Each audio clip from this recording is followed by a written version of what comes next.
Well, hello and welcome to CirclemakersTV. Please let me know if you're hearing audio because I can see the little needles going up and down, and please let me know if it's too loud because they are going up quite a bit, so it might be a bit too loud for you. But hello, welcome back. God, what a fucking horrendous time I've had over the last couple of months. You may have been aware that I had to stop doing the show, and you might not. Ah, great, somebody said audio is cool. Thank you. So something's working right in one's life, but no, everything's working right at the moment for me. Everything's come back to normal, but it does sort of it does take a little bit of time for you to sort of rebalance yourself. But the reason the show had to stop is because I was arrested.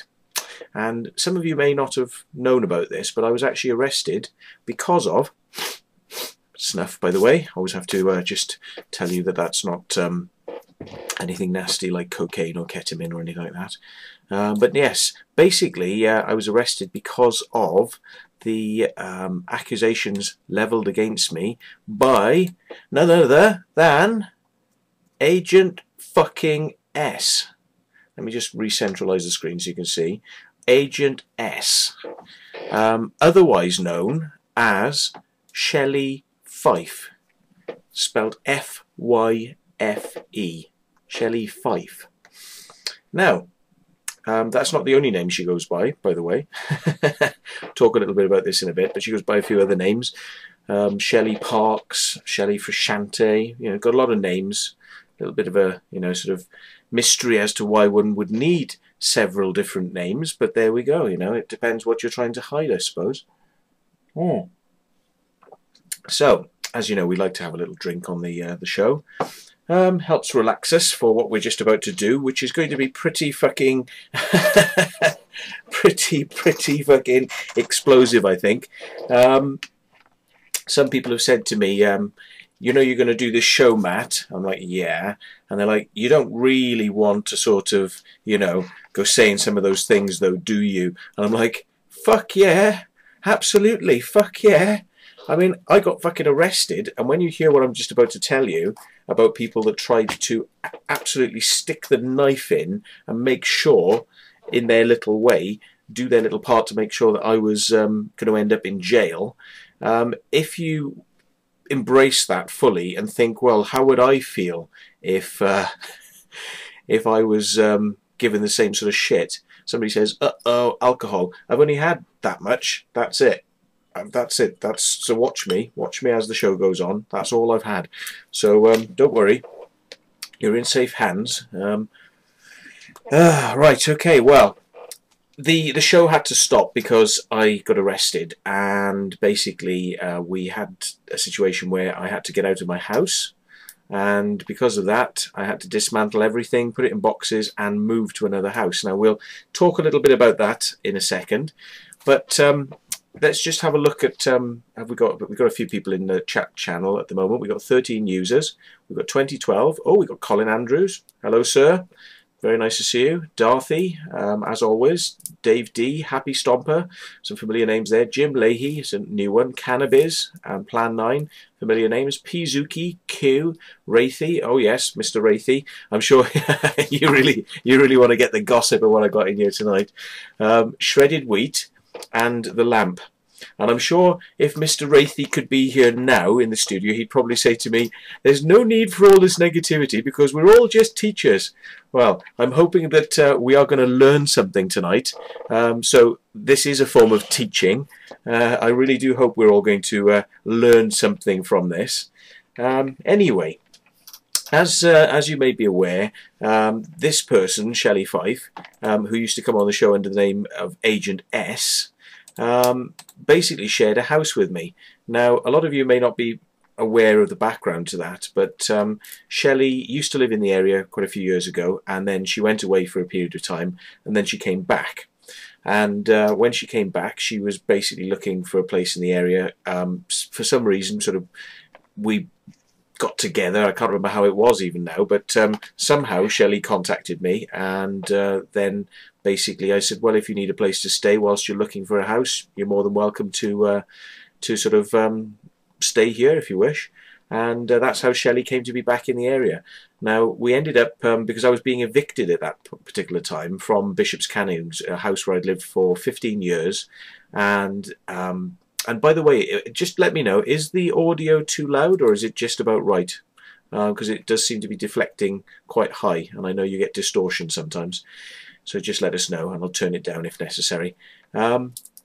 So anyway, Shelley came to stay in Bishop's Cannings with me in a Crown property that I was staying in 3 Borton Lane, and that place basically was being taken back over by the Crown, because the Crown wanted to sell them so that they could make some quick money. So they didn't want to rent to people anymore. They just wanted to sell off all their assets. Some would say for 2012, because they know that the world's going to end.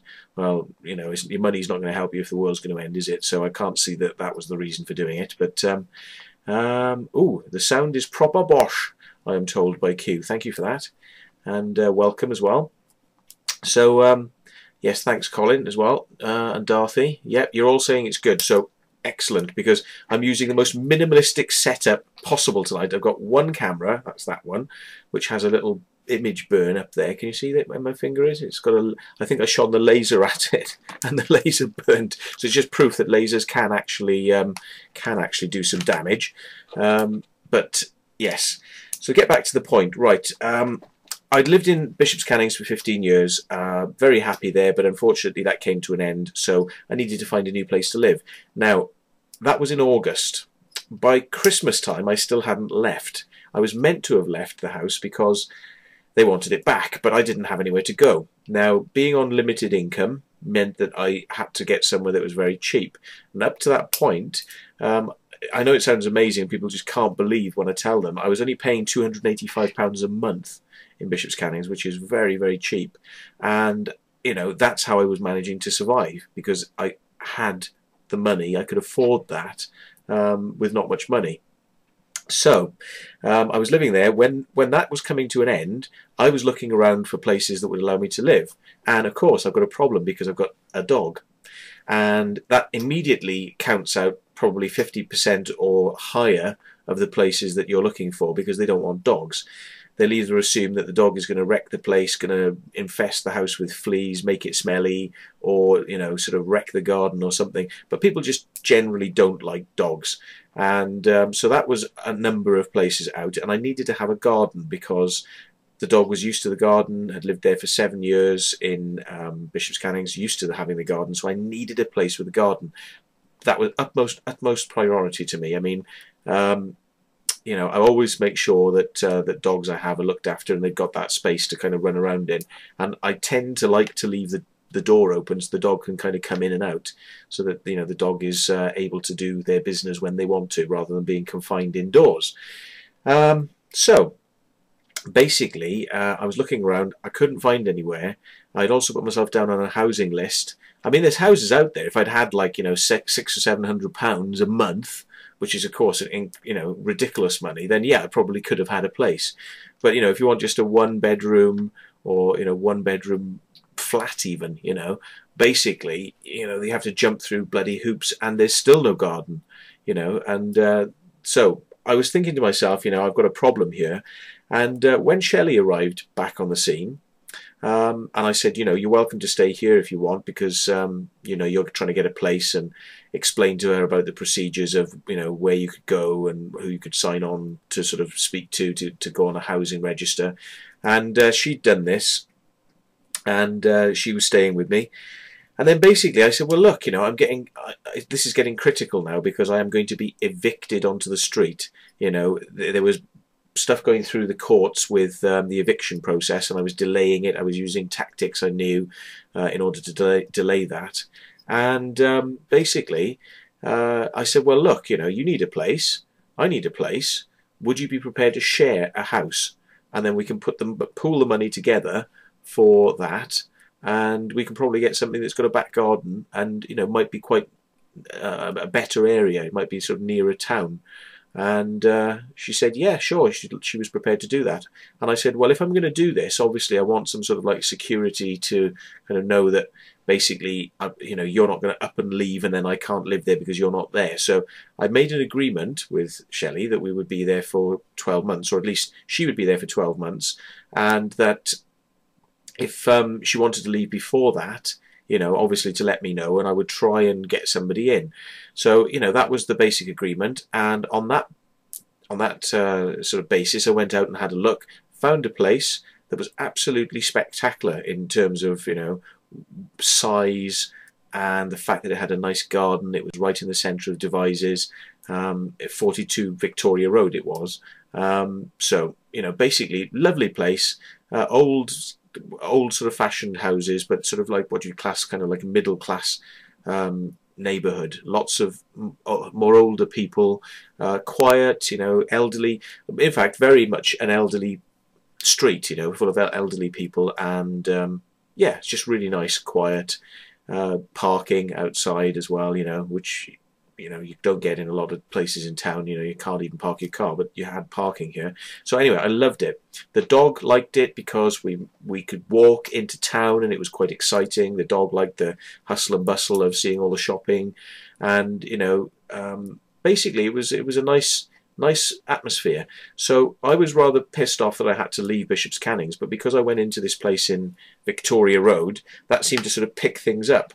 Now, so basically, no problems per se. You know, me and Shelley would get on. You know, we both paid our rent, so there was no problems. And, you know, I decided to start doing the Circle Makers TV show, as you're well aware, because this is what you're watching now. So I set up the room. My bedroom was really large, and I could have a settee in there and a blue screen behind it and the lights and everything, you know, and I could fit loads of people in there and do that. So I thought, this is great, you know, I've got to make use of the opportunity of having a big place to do this.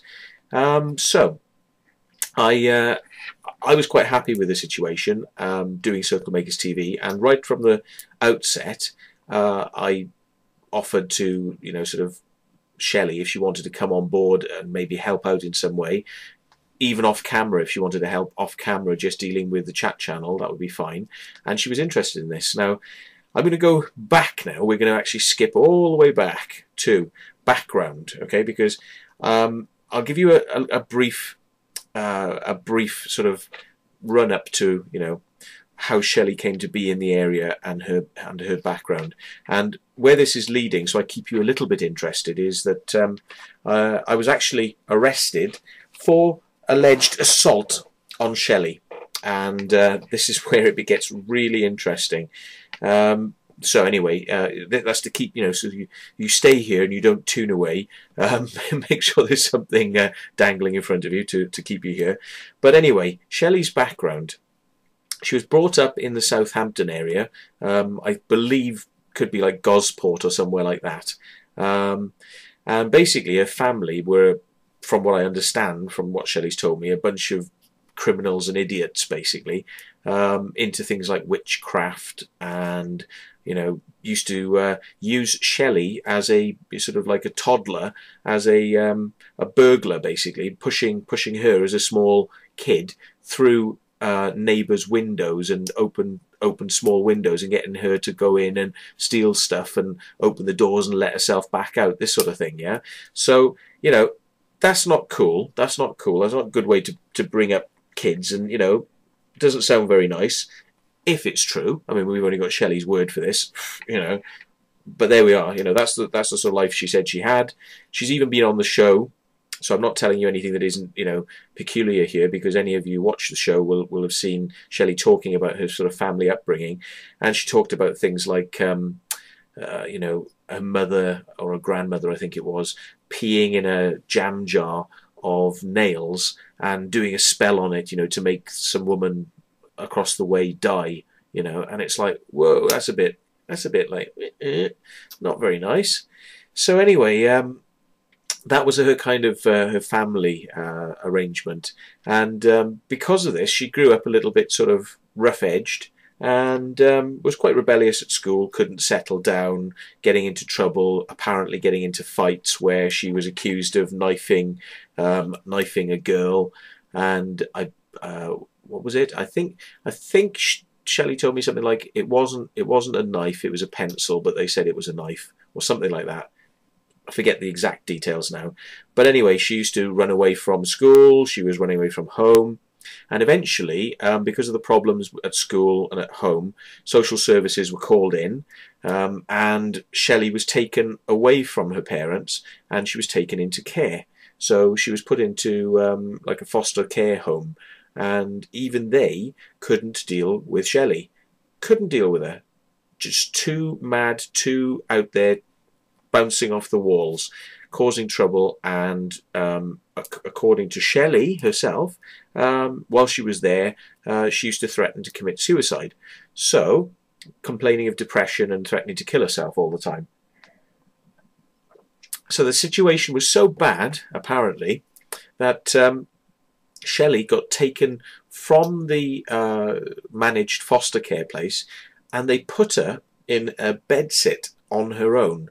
And she wasn't even 16 years of age. She could have been like 14, 15 years of age. And they put her in a bedsit, a rented bedsit, like hotel, on her own, and let her live there without any supervision, without any warden or anything like that, just basically in a hotel. So this is kind of, you know, a weird situation, but that's what Shelley says. So there we go. And from there, Shelley was attending some sort of college. This is where Shelley met Polly Carson. And Polly Carson is the farmer's wife, who, well, former farmer's wife. She's now divorced from Tim Carson. So I don't know what her unmarried name is or whether she's held on to the name, but Polly Carson, as far as I'm aware. Anyway, Polly, for some reason, was doing teaching of some description. She was in a voluntary role, I believe, as a teacher down in this Southampton college, and she met with Shelley, who was there on placement. So two of them got together and they got chatting, and basically Polly said to her, "Oh, you seem to have a terrible life situation, you know, living in your bedsit and all of your family woes and troubles and everything. Why don't you come and live with me in Wiltshire? It'll be nice for you." And Shelley seemed to agree with that, and upped sticks and came to live in Wiltshire with her new foster, quote, foster mum, but she wasn't really a foster mum, but that's the way it was put across, you know, of Polly Carson. So she lived in Polly's house, and basically, has to be said, and I am going to be blunt here, right? I mean, some of this stuff is my opinion, okay? So some of this stuff is my opinion, but I'm going to be really fucking blunt tonight, okay? Bottom line on Shelley living with Polly is, and this works out well if you kind of know Polly and you've heard a few stories about Polly. Oh yeah, you know, let's get somebody who can just look after the kids for me free of charge and do work around the farm free of charge. Yes. So there you go. Shelley moves into the Carson family. Anyway, so that's okay for Shelley. It's better for her. She's got a more stable sort of surrounding, but also, you know, she's there sort of looking after the kids. Whilst Polly, the alcoholic, gets drunk all the time, and you know, basically Shelley becomes like a surrogate mother for the kids, because the kids will always run to Shelley when there's trouble, because if Polly's pissed out of her head and screaming and chanting and ranting, the kids can at least get some sort of, you know, sense out of the situation of Shelley. Or so they're told. You see, this is going to get controversial. You ain't heard nothing yet. You ain't heard nothing fucking yet, because I am going to blow it fucking wide open. So, and all of this may not make sense now, but if you listen to the whole thing, it will make a lot more sense later on. So you just got to remember these little things and put them in the back, okay? So, let's have a look at my notes. Anyway, so Shelley has some friends, basically, not many, only a couple of friends in the area.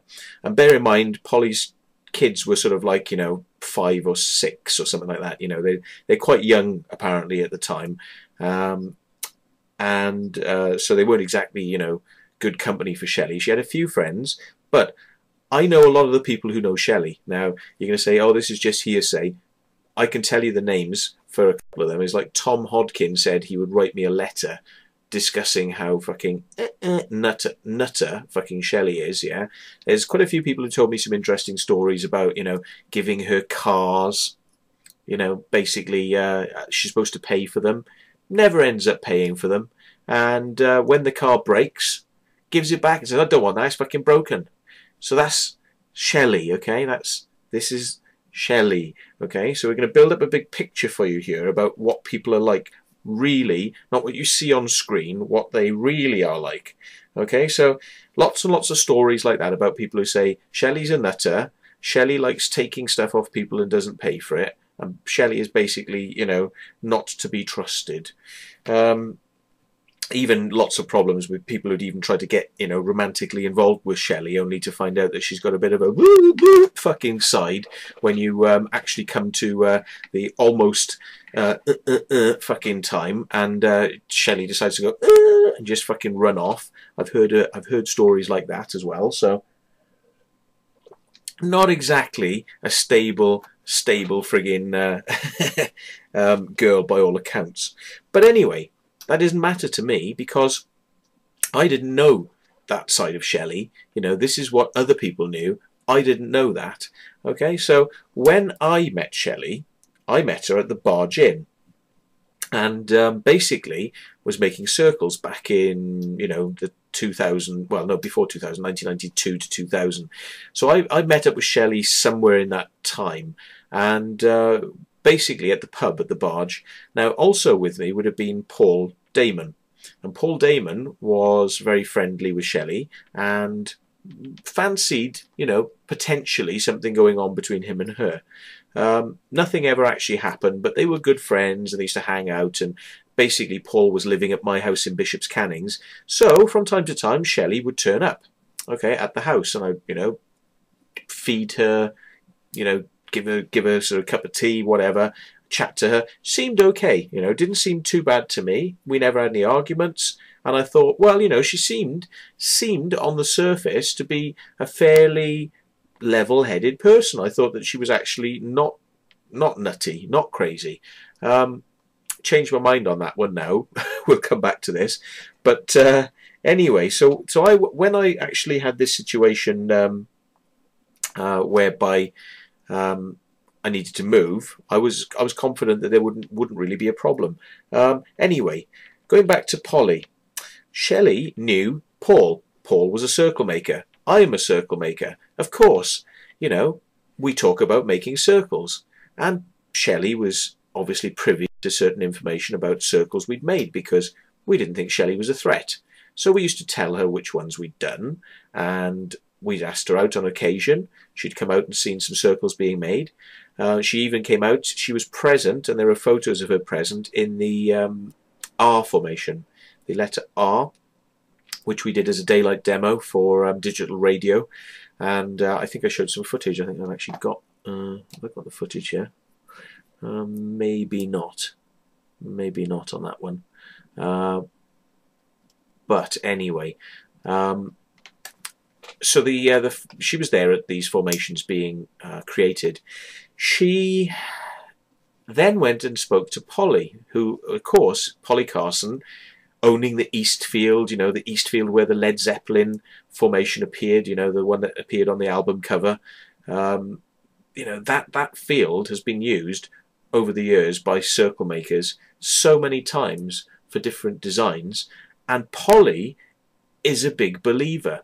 She believes that everything made in her fields or around the area is something weird, paranormal, extraterrestrial. She believes in all that stuff wholeheartedly, and she's a very good friend of Michael Glickman, and she worships, literally, she's like, you know, oh, Holy One, you know, Mr. Glickman worships the ground that Michael Glickman walks on. And it's a bit sickening, really. But what can you do? Anyway, she was talking to Shelley about how these aliens make the crop circles and and being very, you know, I know what's going on and it's all aliens and da da da. And Shelley started to give a little bit of an opinion, a difference of opinion, and she tried to give the impression that she knew that Polly wasn't right on all of them. And Polly kind of pushed the point and like, well, how you can't? No, people can't make these things at night, says Polly. And Shelley's kind of like, yes, they can do that, yes, they can. And she said, well, no, it's all bollocks. And she said, it's not bollocks because I've seen them doing it, says Shelley. And Polly, at that point, went absolutely fucking nuts. She went ballistic. And the upshot of it was that after a long argument with Shelley, she said, well, if you fucking like the circle makers so much and you think they're fucking making circles, why don't you fuck off and go and live with them? Yes, that's what Polly said. So, from being this, you know, person who's like, come into my home and I will look after you. But if you have a difference of opinion with me because you think different things, then fuck off! Yeah? So that's basically Polly. Okay, I'm just going to scan the window here because it's really hard for me to talk and see if anybody wants. By the way, if you want to get my attention, write in capital letters if it's something that you want me to really read or maybe answer a question, and I will be able to differentiate in the chat channel what you're typing to me. And if you're not aware, there is a chat channel down on the lower right of your screen. It's a little white chat channel, and you may have to log in, but you can type your things in there. And anyway, so let's have a look. Thanks for your kindness. Right. See, I haven't got an assistant now, so I've got to bloody do it myself. Just recognise your voice. No, I think we're okay. Village Rescue or something. Yeah, Darthy is mentioning Village Rescue. Polly was on Village SOS, it's called. Village SOS. It's the BBC programme where they give lottery money to do things to rejuvenate communities that are in a state of either disrepair or, you know, there's bugger all to do, basically, for any of the locals or kids. So if you want to, you might be able to get it on the BBC iPlayer. You might be able to go and actually download it. But anyway, it's regarding the barge in. Now, Polly Carson is one of the members of the committee on the barge in project. So they managed to secure, I think it was £400,000 to actually rejuvenate the barge. Some of you may have been aware of that, some of you may not. Anyway, if you go watch the programme, it actually shows you all about the barge and the rejuvenation, everything you could possibly want to know about everything to do with the £400,000, except not one fucking mention. Well, actually, sorry, not two mentions, one mention of crop circles. And that was because the chef, Carl, happened to, in the background, sort of go, oh yeah, well, the people who, with the crop circles. Do you know what? They didn't show the room, they didn't show the ceiling, they didn't show all the crop circle pictures on the wall, they didn't show the people who come to stay in the campsite outside. They were just interested in showing it as a fucking gastropub, yeah? And a lot of people just said, oh, fucking, you know, what's all this about? Well, apparently it was that according to the people who are on the committee, and I have no reason to disbelieve them, it was purely the barge, the BBC's choice rather, to not show anything to do with crop circles because they, you know, they just wanted to make it a thing about, oh, let's turn this place into a restaurant and it's about restaurants and chefs and, you know, because fucking every program you watch on television these days is about a fucking restaurant or a business, like, you know, how to develop your business and Dragon's Den and all this bollocks, yeah? So those sorts of things are interesting according to the BBC, and crop circles are not interesting according to the BBC, so they weren't even featured in the programme, even though the barge in is a fucking mecca for crop circles.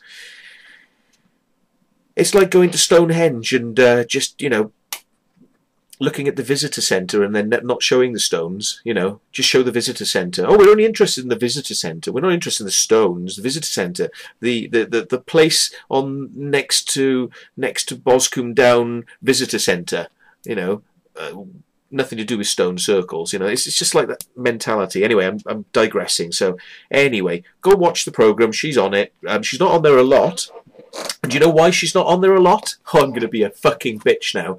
Here comes the bitch. Here comes the bitch. Yeah, right. Here comes the fucking bitch. Do you know why she doesn't appear very much in the program?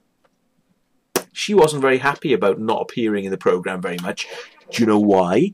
Because they said that she was trying to promote her own business on the program every single time they interviewed her. So when they would ask her about the colour of the wallpaper, she would go, oh yes, well the wallpaper, yes, what about my business of like horse-drawn holidays? Yes, the wallpaper is and my horse-drawn holidays, and yes, and horse-drawn holidays, polycast and horse-drawn holiday, yes, and wallpaper. And it would be like every time they interviewed her, apparently she went on trying to plug her own fucking business, so it ended up they had to cut every single fucking instance of her out of the program. And she doesn't understand this because Polly is not entirely switched on. I mean, you know, the fact that she believes the aliens are making the crop circles should be a kind of warning sign, but, you know, Polly is kind of switched on to Polly. Polly is only tuned into Polyworld, Polylogic, you know, fucking hell, yeah, Polylogic, that's a good one. So anyway, so she didn't understand why she didn't appear in the program, you know, and it's like, yeah, right, whatever. So anyway, so Shelley got kicked out. Polly flipped her fucking lid, yeah, and like Polly living in Polyworld, she didn't give a fuck about anybody else. It was just her having a tantrum, get the fuck out. So Shelley left, and she did what she's told me she's done a number of times. She needed somewhere to live.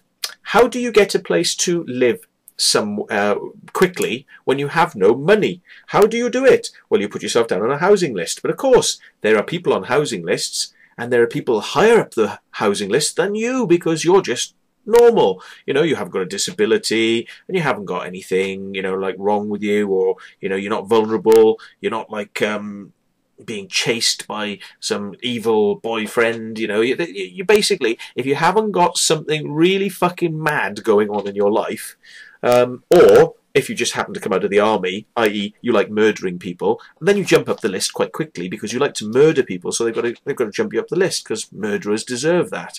But, you know, basically, if you're not one of those people and you need to get on the housing list, how do you do it? Well, of course, you got to invent a fucking story. And Shelley's tactic, which she's told me, her tactic from being a young kid in foster care. Remember I said about attempting to commit suicide? Remember I told you that, right? Comes back into this now because her way of getting a place to live was either shacking up with somebody, i.e., right, let's go on the hunt for a man, right? Get a man, I can live with them, yeah, rent free, great, yeah. Or the other way, which is always quite popular with Shelley, was to say that she was being stalked and chased by lunatic fucking boyfriends, and then say that she was so depressed she's taken an overdose, and then ring the ambulance, and the ambulance come, take her to hospital, pump her stomach out, and then basically she would go whoop to the top of the list, vulnerable person, da, da, da, da, and she would get a fucking place like that. Yeah? Great. Just remember the word manipulate here, right? Manipulate, okay? Remember that word, because we'll come back to all of this. Yeah, so, as I said, I'm not going to hold any punches on any of this fucking stuff. Anyway, so she gets housing in the Uphaven Pewsey area. And she's had relationships with a few people that I know. She had, this is a bit naughty, this one, but hey, fuck it. I'm angry, so I'm going to say it. She went out with somebody, she had an abortion, you know, then that threw her into like, again, you know, and then she's like, you know, I need to kill myself again, so she gets another fucking house given to her, you know, all this sort of stuff. And I kind of met back up with Shelley at about that time, you know. Paul had gone off to live in America, and I kind of knew Shelley because she was going out with somebody else that I knew, and basically that was a rather unfortunate situation because we'd kind of gone clubbing together. Used to take a lot of drugs, go to clubs, you know, do it all the time, weekends, you know, the whole weekend. Drug madness, fucking great, you know. Take a load of E's, go to a club, take acid E's, fucking ketamine, whatever, you know, have a fucking whale of a time. And, you know, Shelley used to come out on these, and basically we used to go out in a little group of 3, and there was another friend of mine, Matt, his wife Lisa, Shelley. We used to go out to Bristol, and yeah, basically it was very sad, but Lisa died. She died within hours of showing symptoms of meningitis, so that was very sad. And Shelley ended up moving in with a guy, Matt, that I know, and that didn't work out. So after that relationship, right, we're finally out of it now because we're getting to the end. After that relationship, Shelley left the area. You know, apparently she'd had her guts full, you know, didn't like people in the area anymore. Fucking, you know, you're all bastards and all that. So it's like, decided she was going to go and live somewhere else. So she disappeared, and we didn't hear anything from Shelley for about 10 years. I'd heard of the grapevine that she'd gone to live in Cornwall, down that way, Bristol, Cornwall, Devon, that sort of way, and that she was working somehow for a fashion company. She was like a salesperson in a fashion, you know, distributors or something like that. So when Shelley came back, she filled me in on the blanks of what she'd been doing while she was away.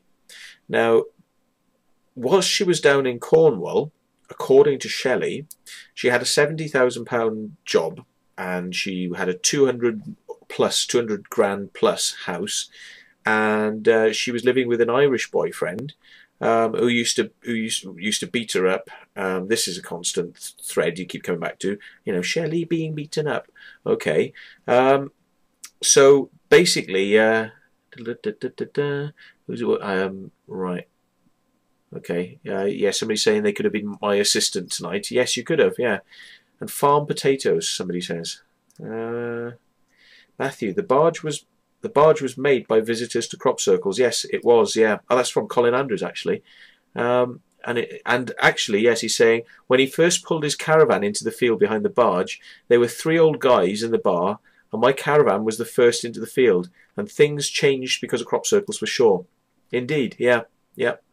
And now that the place is so popular, you know, basically the management of the place want to, you know, sort of focus on the restaurant side of things, and you know, okay, good luck to them on that, but the thing is, you can't take away the place's heritage, because now it's not just a bar in the countryside, it's not a restaurant in the countryside, it's the crop circle place. You can't take that away, or if you are going to take it away, you literally have to hack that out of their place, because you've got to take the room apart and everything. So yes, it does seem like the place should kind of be prepared for the crop circles and sort of be acceptant of that, and I think they are, but there are various people who don't believe that they are anymore, and you know, I think they are still for crop circles, but I know there's a lot of people who think that the barge is not for crop circles, and I think it is. But yeah, they've certainly made a lot of money there, but it's sold now. Just out of interest, June and Adrian, that used to run it, sold it to the Barge In Community Project, which is this group of 3 people who are working the whole place as a non-profit scheme. And I am privy to the meetings, because I go along to, as an outsider, to kind of see what the community project is doing. And there's a few of us that meet with the management there and the people on the committee. And I do...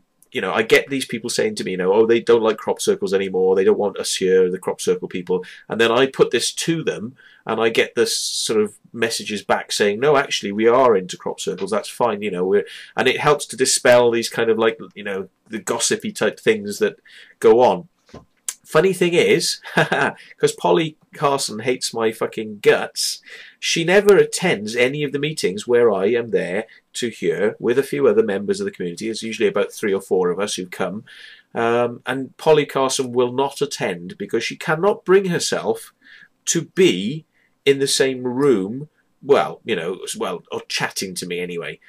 She couldn't bring herself to talk to me. She could recently just about manage to sort of smile, but has to kind of quickly walk out of the room. So that's the Barge In, you know, to kind of give you a little bit of background of things.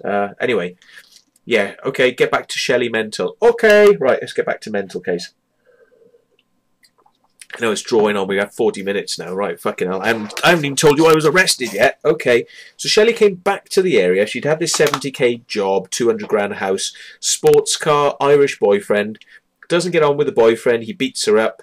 So she leaves the house behind and the job, and she goes to live with none other than a cocaine dealer from Bristol. But not just any old cocaine dealer. This is a special cocaine dealer, because this cocaine dealer, not that I've ever known Shelley to take cocaine, so I don't know why she'd want to hang around with a fucking cocaine dealer for, but she hangs around with this guy, but he's special because he is the son of something like a detective chief constable or a chief inspector of the Bristol constabulary, you know, like was it Avon and Somerset, yeah? So this guy is like fucking Mr. High-ranking piggy, yeah, in the police force, and basically he's a right fucking Nazi, this guy. So Shelley says, and again I have to keep stressing this. So Shelley says, because you know I just don't know anymore.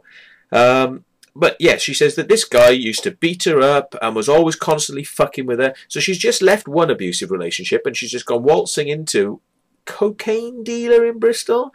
I'm starting to like, how did you meet this guy and think that he was a fucking, you know, game on? But there we are, nonetheless. But this guy can get arrested. He gets arrested all the time, you know. They know he's a cocaine dealer. He gets arrested, but he never gets charged. Everything always gets dropped because of who his dad is, yes? So, but one day, he beats her up a little bit too much, and then he apparently fires an air rifle past her head into a pillow, so she says. And this caused her to call the police. This guy gets his air rifle taken off him. And remember these details because they're going to be coming back a bit later on. You see, weapon, person has done something, assaulted, yeah, calls police, okay? We'll come back to this a bit later on. We've got a pattern here of fucking every person Shelley's been with. So, anyway, this guy gets arrested, gets taken away, and nothing happens, you know. But it gives Shelley another opportunity to flit off again. So this time she flits off to Stoke-on-Trent and goes to live with somebody who's a break dancer. You know, day job is he works as a delivery guy in a Chinese restaurant, and he basically feeds and pays for everything in Shelley's life because she doesn't pay for anything, and this guy dotes on her, brings her Chinese meals every day and feeds her and gets her a car and, you know, does all these sorts of things for her. Basically, Shelley, being the unappreciative cunt that she is, basically has nothing good to say about this person. And in fact, this is where we're going to deviate a little bit. You have to excuse me a second. I have to blow my nose. I'm getting a little bit bunged up here, which normally helps if I take the snuff, but it's not doing much good. Excuse me. Disgusting. That's all the Americans now going, ew, how can you do that? Because I'm fucking British, not American. Colin will probably know this one. Is it true, Colin, that if you blow your nose in public, you know, even into a hanky in the United States, people are like, yeah, it's like I was told, I don't know if it's true, but I was told they kind of expect you to go to the toilet to do these things because it's Colin will probably tell us if that's true or not. But it is correct, he says. It's fucking correct. You see, they cannot stand somebody blowing their nose. Ah, Americans! Americans! Right, where were we? Shelley's gone to this place in Stoke-on-Trent. Nothing, she can't say a good word about this fucking guy, right? Apart from, he's a good break dancer, yeah? She tells me, right, and I'm spreading this now because I want this guy to know that he has been totally fucking taking the piss out of, because the things she's told me about this guy, and I'm feeling fucking sorry for this guy, yeah?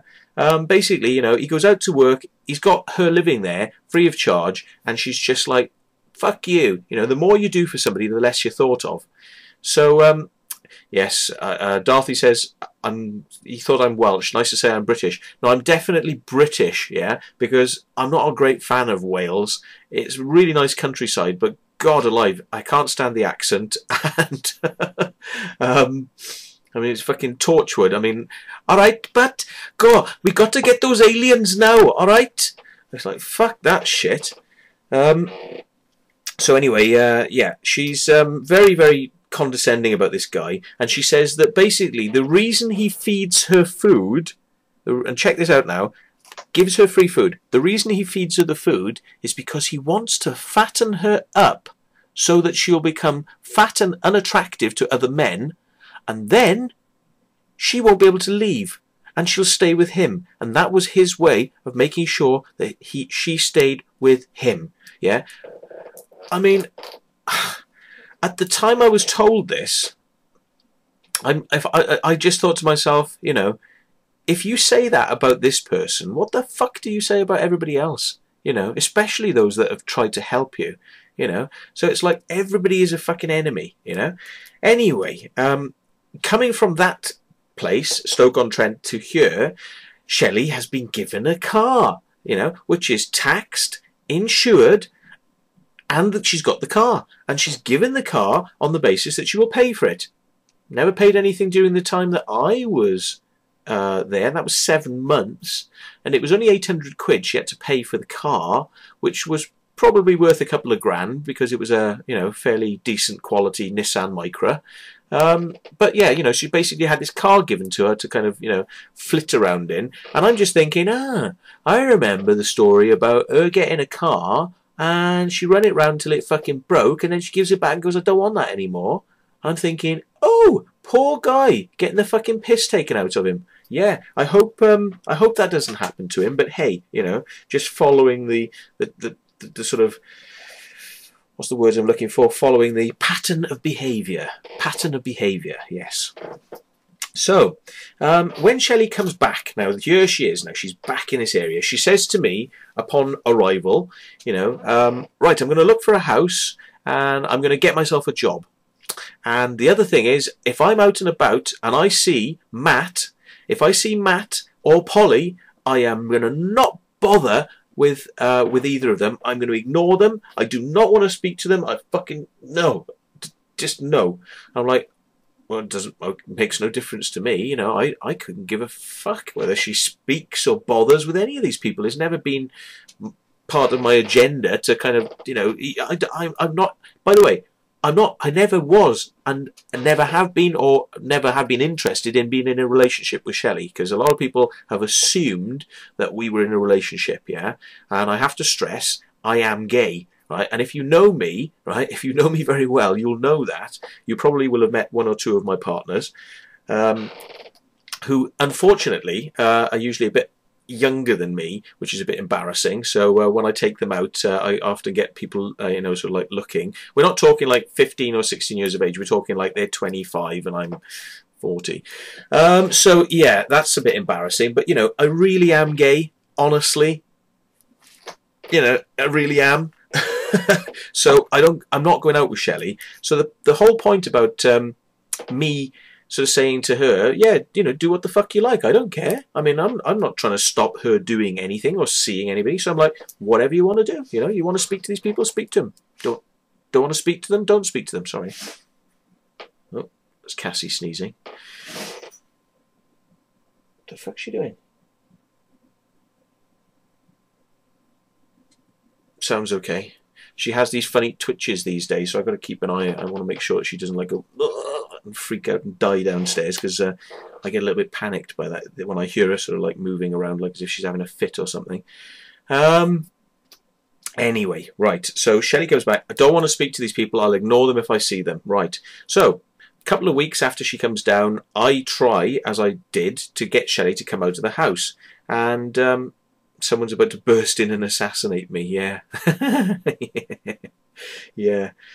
I'm going to have to take this off, actually. I'm getting quite hot. So we'll have to introduce Bob. Bob's back in town. Whew, bloody hell, it's hot in here. So she's come back. She don't want to see these people. We went to the pub, and lo and behold, there was Matt, her ex. But true to her word, Shelley didn't bother with Matt at all. And she ignored him. She stared straight past him and didn't make any eye contact throughout the whole of the night. And you know, I said hello to Matt because I know him, but I, you know, didn't push it, and you know, that was that. You know, fine. So then we went to the barge inn. I, you know, again coaxed Shelley come out. She didn't really want to come out, you know, because that was Shelley. You know, very miserable about the area and saying like, you know, oh, this place hasn't fucking changed, it's fucking boring. I'm like, well, why the fuck do you want to come back here and live then, Shell? If that's the case, you know, you wanted to come back here and you've got friends here. At the end of the day, you've got a few friends. You've got like, you know, you can count them on this hand, but you do have a couple of friends. You've got Polly, you know, Polly's kids. You know, there's and there were a couple of other people, I can't remember their names now. And it's like, you know, so you have got people down here, so why not come out and see them? And she would be like, oh, the fucking barge, it's boring, it's boring. Anyway, we went to the barge one day and Polly was there. Well, she would be. She's working on the committee, so you're bound to bump into her. But what I saw was kind of interesting. And this comes in really big later on, so listen to this carefully. Polly and Shelley make eye contact, and instead of Shelley going, ooh, and looking away, Shelley walks up and starts talking to Polly, and then she's, you know, chatting, and I'm like, oh, fine, I go and have a drink and a game of pool in the other room, and they're chatting away, and then eventually I kind of like look past the bar and I see them, and they're sitting there at the bar, and now it's like hands now, like going, oh, yeah, and they're like leant forward to each other, like chatting very intently. It's like, oh yeah, that's blah, blah, blah, blah, blah. And it's like, oh right, okay, great, they seem to be getting on fine, you know. So later on I say, you know, getting on with Polly then, yes, you know, sorted out any of your differences there?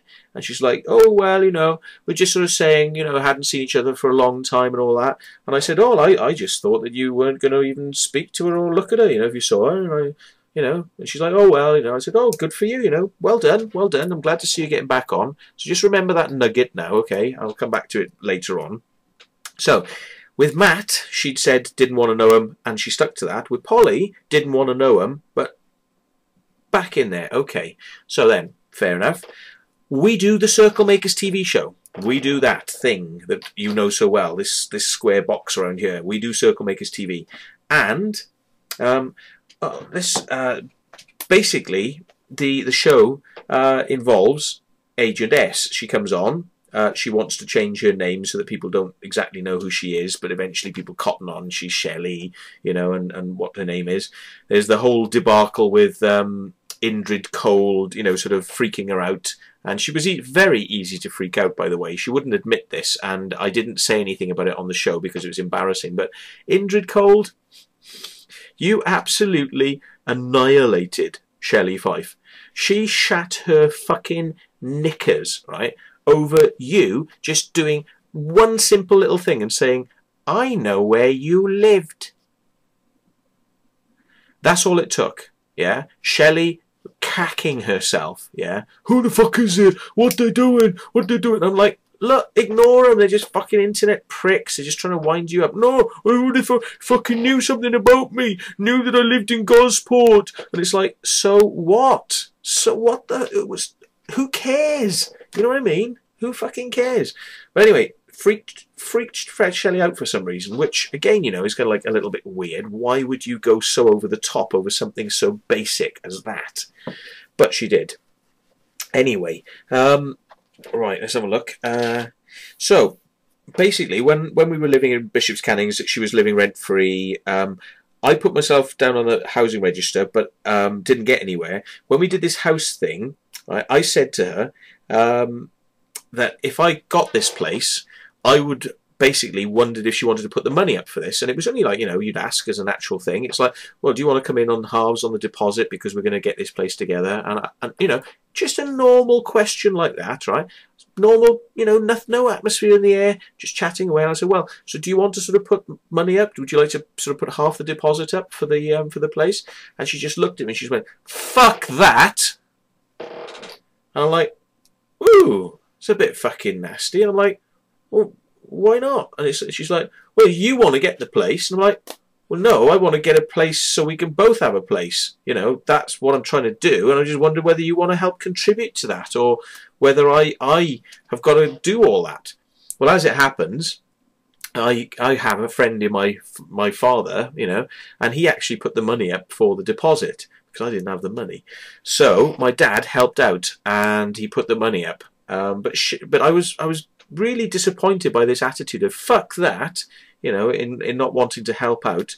So I didn't think too much of it. I didn't think anything bad of it, because I try where possible to not think bad of people until I've actually been so fucking royally shafted that it's quite obvious I should have probably seen the writing on the fucking wall, you know, that somebody who doesn't want to help with a deposit is possibly somebody who may not want to be hanging around. Possibly, yeah. So anyway, I didn't think like that. I thought, you know, we've got a 12-month agreement, let's carry it on. Anyway, she was miserable. She used to sit in her room. She didn't want to come out. You'd have to sort of like, you know, pry her out, you know, and sort of like, come on, come to the barge and come and see some people. You see some people, you know, and have a bit of fun or something like that. She'd be like, no, I don't want to. And it'd be like, oh, okay. She would come a couple of times, but not all the times. And basically, when she was first in the house, she came quite a few times, and then it dropped off to nothing after that. Now, a couple of months in, we say month 3 into the house being shared, Shelley comes to me with this amazing out of the blue, you know, thing, and she says, oh, I'm going to go and live in Ibiza. I'm like, oh, great, okay. When are you going? And she said, well, as soon as I can. I'm like, as soon as you can? So what am I going to do about the rent for the house then if you just leave quickly? And she said, well, I don't see why that should have anything to do with me, why I should have to sort of like, you know, I mean, I've got to look after myself, and like, you know, and I want to go and live in Ibiza, and I'm going to go and do that. I'm like, Shelley, and I had to remind her, I'm like, Shelley, you did agree with me that you would be here for about 12 months, yes? And that if you needed to get out, we'd work something so I could get somebody in here, yeah? And she's like, oh, well, fucking, you know, but what am I supposed to do? And I said, well, look, fair enough, right? Fair enough. You want to go to Ibiza, right? Okay. Just chat to me then. Tell me a little bit about this idea of going to Ibiza. What's it all about? You know, why do you want to go to Ibiza all of a sudden? Is it, you know, do you not like it here, or, you know, is it a really good job offer or something out there, or what? You know. And she's like, well, I've got a friend who lives out there in Ibiza, and she said if I came out there that she could get me work. So I'm just going to go out there, and then that'll be it. And I'm like, right. I said, well, that's fair enough, but have you ever been to Ibiza? She's like, no. I'm like, okay, so you do you know anything about Ibiza? Do you know anything about the sort of circumstances about this place they live? Is it a city? Is it a village? Is it, you know, what's the conditions of the bloody houses there like? You know, because I mean, Ibiza is just basically a tourist trap, isn't it? You know, and in the winter and times, which is, she would have been going out of season. She would have been turning up to this place out of season. I mean, it can be pretty fucking tragic, apparently, in a lot of these places. It only comes alive when the sun is out. So I just said to her, look, you know, I think what you should do is you should find out a little bit more about whether there's a guaranteed job there, you know, and find out what your living accommodation is going to be like, you know, and how big it's going to be, whether you know, whether you're going to feel comfortable. And you need to find out stuff like that before deciding to jump in, you know, head first. Why don't you go out there, you know, get a cheap flight out there, go out and sort of suss the place out and then decide. And she's like, oh, I suppose, yeah, that sounds like a sensible idea, yeah. I suppose I should really. And I'm like, I'm thinking to myself, no fucking duh. No fucking duh. You don't just fucking up sticks and fuck off to some fucking, you know, unknown bloody zone, do you? Until, you know, unless, of course, you're a fucking retard, which in this case, perhaps she is. So, yeah, basically, she sort of, that quelled her then, and without really knowing why she didn't go any further with it, she didn't go any further with it. And she said she would sort of hang around. But then it kept on being brought up, you know. She's like, oh, well, you know, I think I really would like to go and live in Oxford. And I'm like, really? Oxford? What's in Oxford? Know anybody in Oxford? No. Ever been to Oxford? No. But you want to go and live in Oxford? Is there lots of jobs of a particular description that you know would be good for you in Oxford? No. I'm like, so why Oxford then? Any you know, do you want to go and like look at the architecture or get in with the university crowd, or, you know, what is it? Well, I don't know. I just like to go and live in Oxford. okay, sounds great. Well, get back to me with whether you're really going to do it or not. And look, I said, look, the bottom line is here, sounds to me like you've got hot feet. Yeah, you don't know quite what you want to do, and you don't know where you want to go, but all you know is you just want to do something, and it means that you're going to fuck off, right? And when you do fuck off, it might mean that I've got to have somebody in here. So I should really start looking, shouldn't I, for somebody to come in to replace you. I should do that thing, yeah, because that would be safer for me, and then it would release you. Then is that correct? Is this what you want me to do? And she's like, yeah, it is, because like then I can do my thing. Then I'm like, okay, fine. And yeah, somebody's Darthy has just said, in capital letters, she is a social vampire. Yeah, nice one, Darthy. Yeah, absolutely. I'd agree with that, yeah. So let's turn my page so I can quickly get on. Anyway, it says apply. So during the whole time she was with me, you know, in 42 Victoria Road, Devizes, yeah, she basically applied for lots of jobs.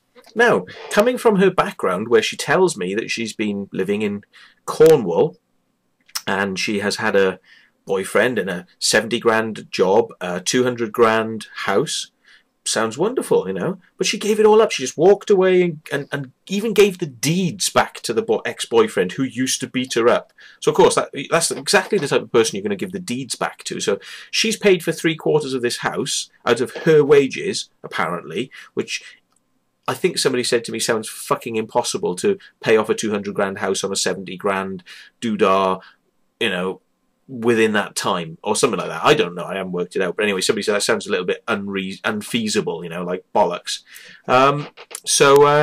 Anyway, she's given the deeds back to this guy and come to Wiltshire, but she's got all these skills, you know. She had this really high paid job, and like, I don't know, like, you know, fair enough, she's got this high paid job, she's really good, and so, you know, she starts applying for jobs in Wiltshire.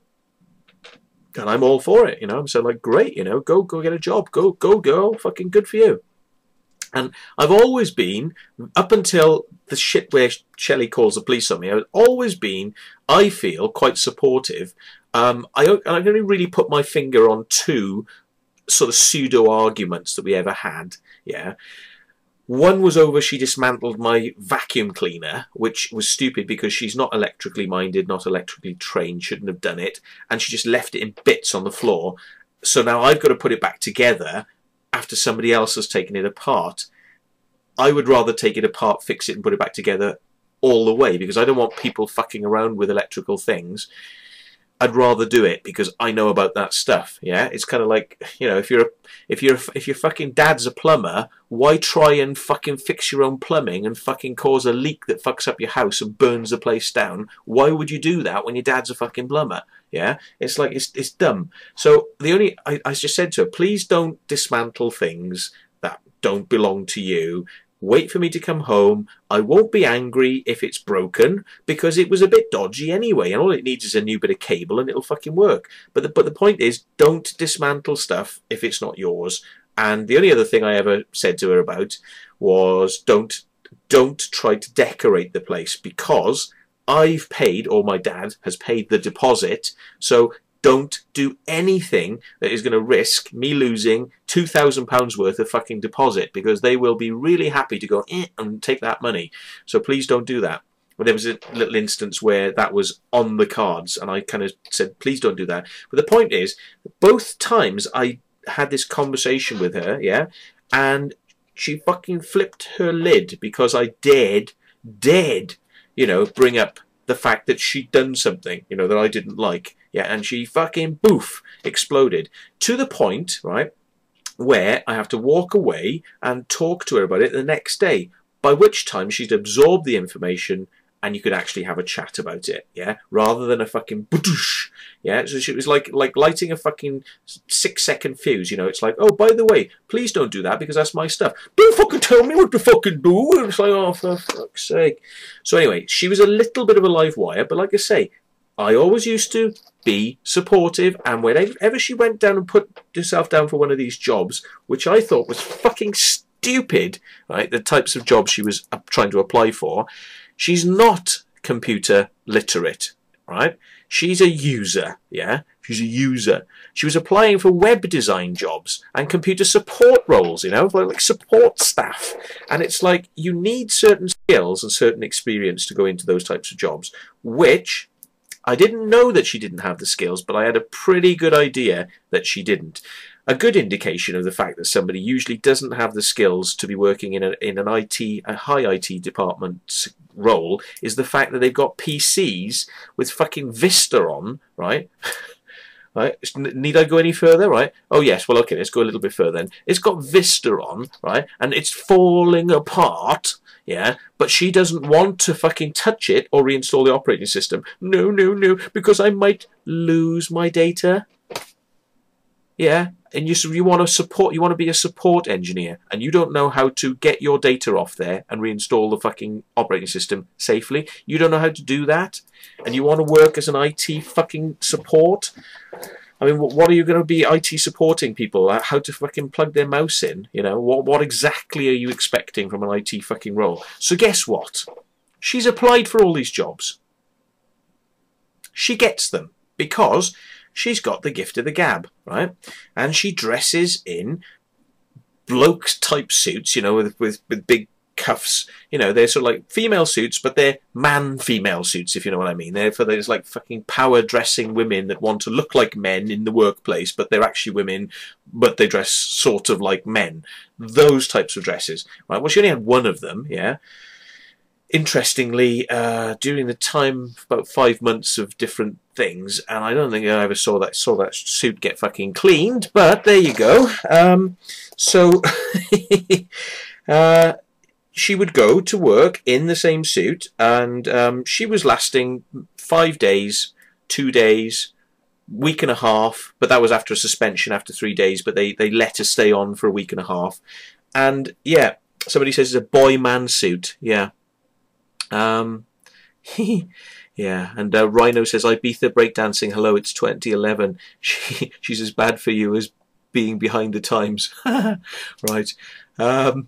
Anyway, so, right, back on the thing. So anyway, she's gone for these jobs, and basically, if you look at her library of books, okay, it's neuro-linguistic programming, how to succeed in business, how to impress at interviews, right? How to power dress, right? These are actual books. So she's basically trying to train herself in tricks and techniques to convince people that she's good, rather than actually having the base level skills that are required, yeah?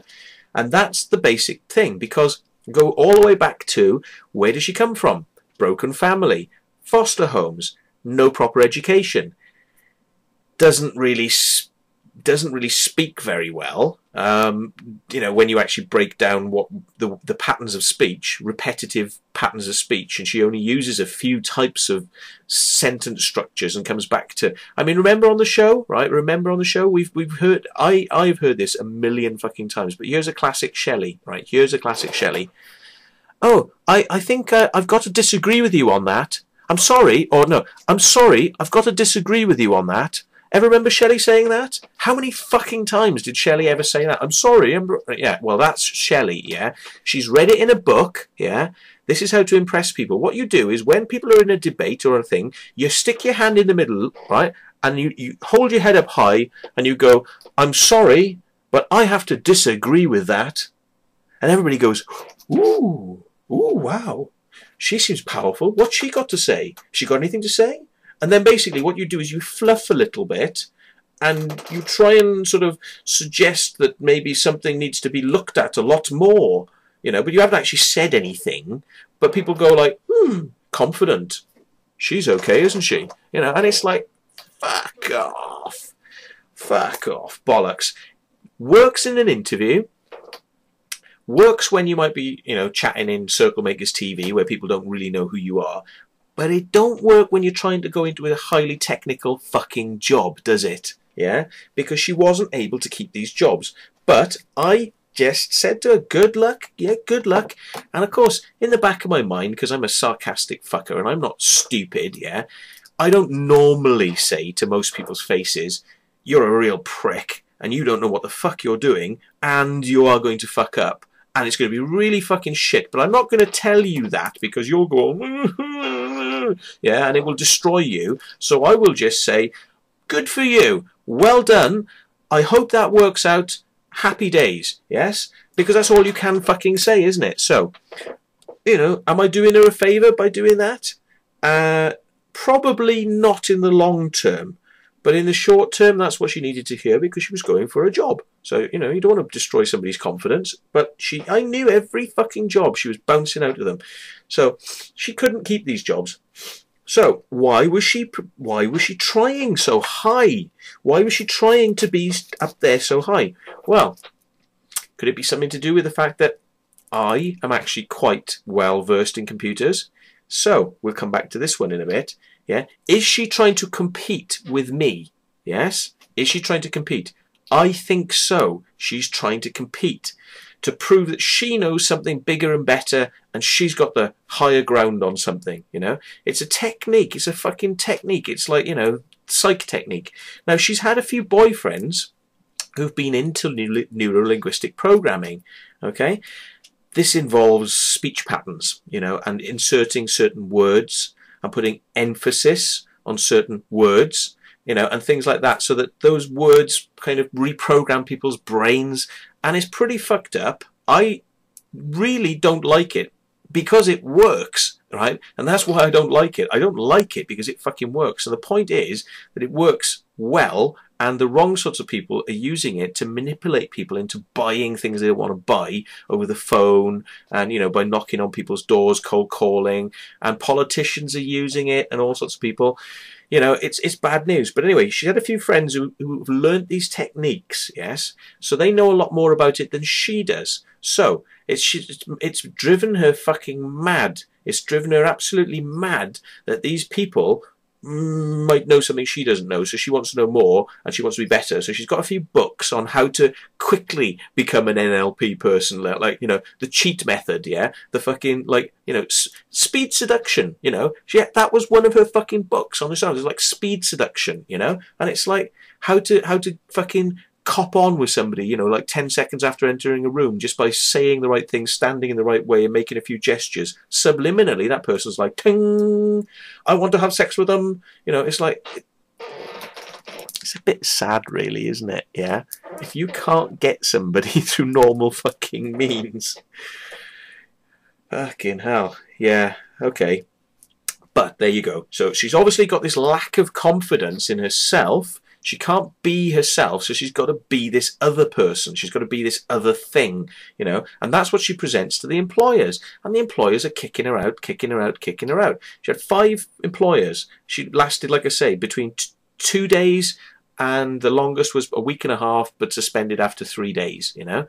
So it's like, I can't believe that somebody who says that they had a 70 grand a year job in Cornwall with the house and all this da-da-da-da-da, I just don't believe it. I don't fucking believe it. It doesn't add up. It doesn't make sense. Does not compute, you know? Because if they had the skills, they could carry this on. They could go into the similar types of jobs they'd worked in before, and they could fucking, you know... Ozzy says, what's the name of the book? Just look up speed seduction or type it into YouTube, right? There are these people who usually want to take some money to tell you the super secrets of it, yeah? But if you want to go and speed seduct somebody, go and have a look at speed seduction. It's fucking sad. Yeah. So anyway, yeah, so people are saying, I can't work out what they're saying, but it took me about 5 shows to work it out. I felt that Shelley was not good for the show. Well, this is the thing, see, Dorothy, because, you know, over the time that Shelley was on the show, she tried to steer me away from doing the show. And I always said, I think this show's cool. I think this show's going somewhere. It's got something to offer, you know, and I think that it's starting to get bigger, not smaller. It's starting to get more interesting, and, you know, it's a historical document, you know, so let's carry it on. And it's trying to make light of some rather dark subjects, you know, and which I'm obviously making things very dark by what I'm doing here. But ultimately, there was this, you know, not a direct, but an indirect, but very obvious attempt to kind of don't do this show, Matt. Don't do the show. Don't do it. And I'm like, well, why would she think that? You know, she doesn't like Polly Carson, you know, because Polly kicked her out. She knows circles are made by people. So she knows that all these people who are saying it's aliens are wrong. So, you know, if she's of that mind, and of course, if you watch the show, you would have seen her sort of like, I'm not into the paranormal. No, I'm a rationalist. I'm a rationalist. I know that there's nothing weird and wonderful going out there, and so I've got my feet on the ground. You see, and that was her way of actually pretending like, you know, I'm one up on you all because I actually know it's all bollocks. Even what Matt's saying is bollocks. You know, it's all bollocks. I'm the sensible one. I'm above you all. I'm above you all here, and actually, you know, we can basically, you know, I think we can dispense with this program. And it's like, once Indrid Cole came on the scene and he mentioned the fucking magic words, I know where you lived, poof, right, a completely different Shelley appeared then that was scared so shitless, yeah, that she wanted to get out. You know, so like, I want to get away. I don't want to be near the show now because I'll be attacked. I will be attacked. I'll be attacked. You know, and fucking, so I'm going to get out. Now, you didn't see that. I saw that because that's what Shelley was saying. And she was like, you know, constantly on about who the fuck was this Indrid Cole and all that. And I said, well, it's obviously Steve Alexander. Don't fucking worry about it. He ain't going to do nothing to you. He's got a fucking girlfriend. He's just winding you up. He knows maybe he's a good, maybe he's sussed you, you know, what's going to wind you up, and he's fucking hit the nail on the head, you know, so ignore it. It's Steve Alexander. But she wouldn't. So then she had an excuse then. She had an excuse then to take what she was trying to do with telling me that don't do the show. Now she had a good reason to say don't do the show. Don't do the show, Matt, because the show is negative. Yeah, it's attracting negative people, and it's making it's an attacking thing now, and people are attacking each other, and it's really negative. So you know, I think you really shouldn't do the show now. But she was using that as an excuse, and I said, fuck off, Shelley. I mean, basically, the show's cool, the show's okay. You know, you don't have to be part of it if you don't want to be part of it, but the show's cool. You know, and she said, well, I'm sorry if this offends, but she was talking about the... Oh, I can't do it. No, this way. This way, the chat channel. She was talking about the chat channel. Specifically, that everything that went on in the chat channel was negative, you know, and that nobody had anything positive to contribute at all. And I'm like, that's bollocks, you know. The people in the chat channel have got interesting things to put forward. If you ever got something you can't remember, they're straight in there in the chat channel. They tell you what it is. You know, I haven't got a problem with people in the chat channel. There might be a couple of people having a laugh, you know, and all that, but you've got to rise above that, you know, and just carry on. It's not nothing to sort of like hold you back. You're like, no, it's all negative. You shouldn't really have the chat channel, and you shouldn't really have the show. And I'm like, okay, you know, Shelley's agenda, whatever. And she's like, right, well, I'm leaving the show. And if you remember, I actually wasn't entirely honest because I didn't want to fully embarrass Shelley, obviously, by saying the real reason she's left is because of Indrid Cole, yeah? So I had to kind of hedge around it and say, oh, Shelley's kind of like grown out of it now. She's getting a bit bored because, you know, and all this, yeah? And I can't quite remember. I said something which offended her because it wasn't what she really wanted to be portrayed. She wanted this face to be portrayed. You know, she didn't want everyone to know it was Indrid Cole that had made her leave. She wanted them to think it was something else. So she came on that one extra time, yeah, and she said, right, I've come back on the show now, and yes, and I'm leaving for this reason. And she told it her own way, but it was bollocks, right? I mean, it's fucking bollocks. I knew it. She knew it. We talked about it. It was bollocks. She left because she was scared of Indrid Cole. So there you go. Top marks, like I say, top fucking marks to Mr. Alexander for winding up. Somebody says, why don't I put up the chat in the live stream window? Because I haven't set it up to do it, and I have to set it up before the show. If I do it now, I'm more than likely going to crash the show, so I daren't do it.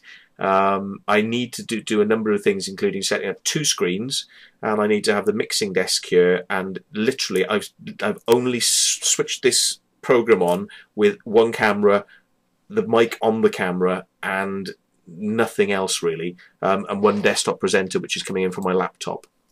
So you don't want you don't want me to crash the show, so I can't do it, I'm afraid. Next time, I will get it ready for next time. It'll hopefully be back the way we used to. 2 cameras, a guest, you know, and it'll all be back. By the way, just let me know, how is the show from the point of view of quality of the picture and the sound? I think the sound's probably okay, but is the picture okay? Because I'm on half the bandwidth of where we were at when I was in Devices, and you know, half the bandwidth is going to mean, you know, a quarter of the quality really, I think, effectively. So I don't know, what's it like? Let me know if it's good quality.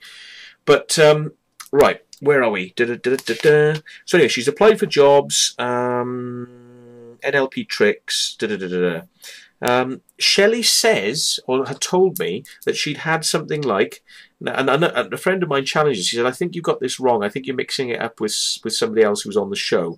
But I seem to remember Shelley telling me that she's had something like 35 house moves in 10 years, right? Which includes the time, right, that she had this house with the mortgage. So how much time did she pay this mortgage for this house that she had? Sounds to me like she probably couldn't afford the fucking mortgage. That's more like it, and had to fucking let the thing go.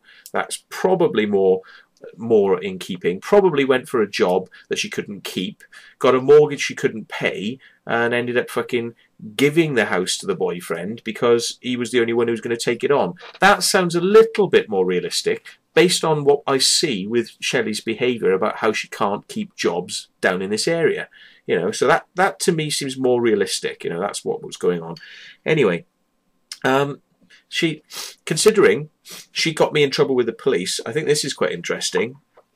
And you know, she used to have fits, which, you know, I think there's a little bit more to this than meets the eye, because she used to have what she described to me as a form of mild fit, epileptic fit. She used to have these, and she could tell when they used to come on, and she'd been to see the doctor about it. The doctor had given her medication, but she didn't take the medication. She didn't want to take the medication. And basically, I mean, I don't know about you, but I'm not happy when I hear about people who drive their cars on the road when they're fucked, or, you know, in that way, because if they actually pass out, they're going to kill somebody. So, I mean, you know, I've drunk driven my car once or twice in the past. You know, who hasn't? But at the end of the day, I mean, you know, it's like, if we're talking about fucking hypocrisy, you know, with people and the things they do, one of the notes here is like, you know, driving a car when fucking medically unfit to do so, because they take your, if you have fits, they take your license off you. So anyway, so magical logic of Shelley, right? This is the magical logic of Shelley. She turns around to me one day and she says, you know your friend, and I'll just refer to him as Bob, okay? So she says, you know your friend Bob, is he a paedophile? And I said, is my friend Bob a paedophile? Okay? No. Why would you think that Bob's a paedophile? And she says, I mean, you know, and I'm thinking like, what, you know, obviously somebody says something like that, it's pretty fucking serious, isn't it? You know, like, paedophile, what the fuck? What the fuck does she know? Like, I mean, you know, ugh, shit, tell me. So like, I'm wait, you know, what is it then? You know? And she says, well, he looks a bit funny, doesn't he? Okay, I mean, I can't tell you how many little conversations I've had with Shelley that operate on that retarded level, okay? Like IQ fucking 10, yeah? Oh yeah, he must be a paedophile because he looks funny. So all I can say to that is, yeah, you'd have been great in fucking Nazi Germany because they could have just put you in the concentration camps and or as a police officer, and you could have walked down the street. Oh look, he's Jewish because he's got a big nose. Fucking concentration camp for that bastard. Yeah, he looks a bit funny. Fucking, he's not Aryan race. Fuck him off. Yeah, and it's like, yeah, that's where that logic actually takes you, Shelley. Yeah. And this is a dialogue that I'm having here, not just with the channel, because I want her to actually hear, because I'm not going to fucking speak to her after what she's done to me now. You'll hear about it at the end. But I want you to know, Shelley, right, just how fucking retarded you are. Yeah? Because that, right, that is... Somebody says, I was accused of having a wig. Yeah, okay. There we are. And Ozzy says, my dad has fits, but he knows when it happens. I've seen him. There we are. But the point is, I mean, if you have a fit, yeah, if you have fits, I believe there's something that says you're not supposed to have your driving license. Yeah. So the point is, I mean, you know, if I had a heart problem, I wouldn't fly my aircraft. Not only because I don't want to fucking crash into the ground, right? I could kill my passenger. I could kill somebody on the ground. I'd have to give it up. You just have to give it up. You have to be realistic about this and say, look, okay, I've had a good innings, but now it's time to give it up. But the point is, you know, people in denial, right, that they've got a fucking problem. They're in denial and they've got a fucking, no, this is me, I'm this, and that's not what's going on really. You know, it's like they're fucking, you know, that's a problem, isn't it? Anyway, if that doesn't start to ring alarm bells, check this one out. Do you know what brand? Have a guess, right? I want the people in the channel, tell me what brand of toothpaste Shelley uses, okay? It's a trick question, okay? It's a trick question, and it doesn't mean she doesn't use toothpaste, right? Or, well, you know, she doesn't clean her teeth. She does. Okay, so, but what brand of toothpaste do you think Shelley uses, okay? And what we'll do is, if anyone gets close, right, or hits it on the head, there'll be some sort of prize. I tell you what, I'll throw in something that I'm looking at over there as a prize. Okay, because I certainly don't want these, right? I do not want these, and I will give them to you. They're quite historical because they belong to Shelley, and she left them in the house. They don't belong to Shelley anymore because she discarded them, as far as I'm concerned. But you can have them as a prize if you wish. There we are then. Coldike Jay says, "Oh, you're not suggesting Shelley's a dyke, surely?" Anyway, we'll come back to that. Armand Hammer? No. Anusol. Anusol? That's fucking stuff you stick up your arse. Right. Bicarbonate? No. Nobody's close. Unfortunately, nobody's close. But Colin is probably quite close because he's talking about a chemical, yeah? Bicarbonate, yeah? He's talking about a rough chemical then, basically. Yeah. Sonia says chalk, yeah? You know, that wouldn't be so bad. Bicarbonate and chalk, not a bad, yeah, that would be acceptable, I think, right? Do you want to know, right? I think we'll have to, Cracker Jack's get in there. Cracker Jack's get in there, yeah? Cracker Jack, I think we'll have to, yeah, I think we'll have to give it to Cracker Jack because he really is so close there with that answer. He says sulfuric acid, right? Now, okay, here you go, right? You can stop now if you wish, because I will tell you, Cracker Jack's was the first closest to it, right? Guess what this young lady uses to clean her teeth? Domestos. She cleans her teeth with Domestos. Yeah? You know the stuff you put down the drain or in your toilet, yeah? It's the thick stuff. It's thick, yeah, and it's supposed to clean all the germs out of the bowl of the toilet, yeah, right? Well, guess why she uses Domestos, right? Guess why she uses Domestos? I'll tell you. Because it's a bleach. Oh, sorry, I was expecting a fucking drum roll. It's a bleach. Oh, still no drum roll. A bleach. Oh. Well, maybe there won't be a drum roll then, because it's fucking stupid, yeah? You don't clean your fucking teeth with fucking Domestos. But you know why she does it? Because it's a bleach, according to her. So, guess what? If you go and have your teeth bleached at the dentist, they bleach your teeth. So if you use Domestos, which is a bleach, then it'll keep your teeth nice and white because it's a bleach. See, it's a bleach. So, yeah. And I think that she's very lucky she hasn't become ill. Or who knows? Maybe she has become ill because something as strong as Domestos is definitely not supposed to go in your mouth or anywhere near your mouth. Yeah, it's very, very corrosive. And you can have mouth ulcers, and it can cause you know, serious stomach issues. It'll burn your stomach out if you drink that stuff. It's fucking terrible. And I told her, don't do that. Don't fucking do that, you know. And but the problem is, right, that when I explained to her, you know, that she could go and get social dentistry, yeah, she was like, oh right, well I'll get my teeth done then, you know. And when she found out that because she was going to go into a job, because she kept on applying for these jobs, that she couldn't have the free dentistry, she was like, oh well, I can't have a free dentistry, so I'm not having any dentistry at all. So she had teeth with fucking fillings had come out, and she was suffering pain from the teeth, but she wouldn't go to the dentist because she didn't want to spend any money on the dentist. So she wouldn't spend any money to go and fucking have the teeth done, so she'd rather stick Domestos in her mouth. This is I can't believe this fucking brain cell of this girl, right, is just like, fuck me. Anyway, coming back to the show, she did believe in the paranormal. She did believe in the paranormal. And she not only had a number of interesting experiences, I haven't got enough time to go into them here now, but when she came back, I even did a Xena card test with some friends who pulled out some Xena cards. And you know, they got this wavy line and the circle and the triangle and the square, right?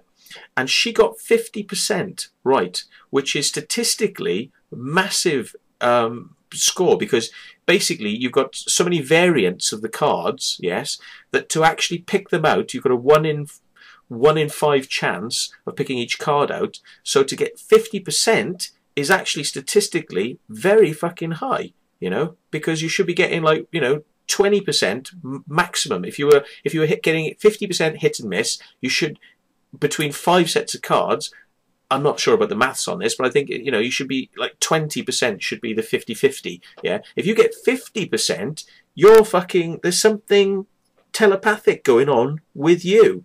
So, but she doesn't like to accept things like that. She doesn't like to accept the paranormal because it frightens her. So she denies it, which is what she did on the fucking show all the time. Yeah. She denies it all. It's, but then, right, she doesn't like the paranormal. She won't accept the paranormal. And what does she go around preaching to people? She goes preaching The Secret. The Secret. The video called The Secret, which is that if you go around thinking that you have a job, think it. I have that job. I have that job. I've got the job. But you have to feel it and believe it and live it. You mustn't just go in going, oh, I hope I get that job. No, you've got the job.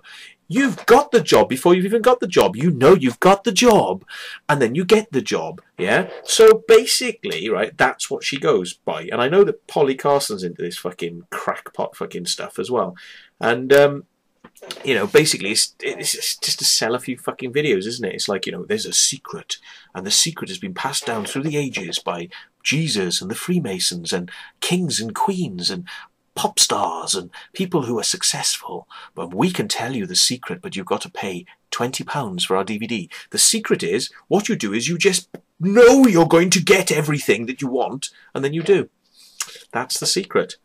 So anyway, if it worked, how come she didn't get all these jobs she was trying for? Yeah? Yeah? Trying really fucking hard. Bang, bang, bang, bang, bang, back in your face. Yeah? So where's the secret then? Where's that secret? So, anyway. She kept on putting... She used to put me down, right? She used to put herself down, but she used to put me down as well. She used to believe that she was fat. Yeah?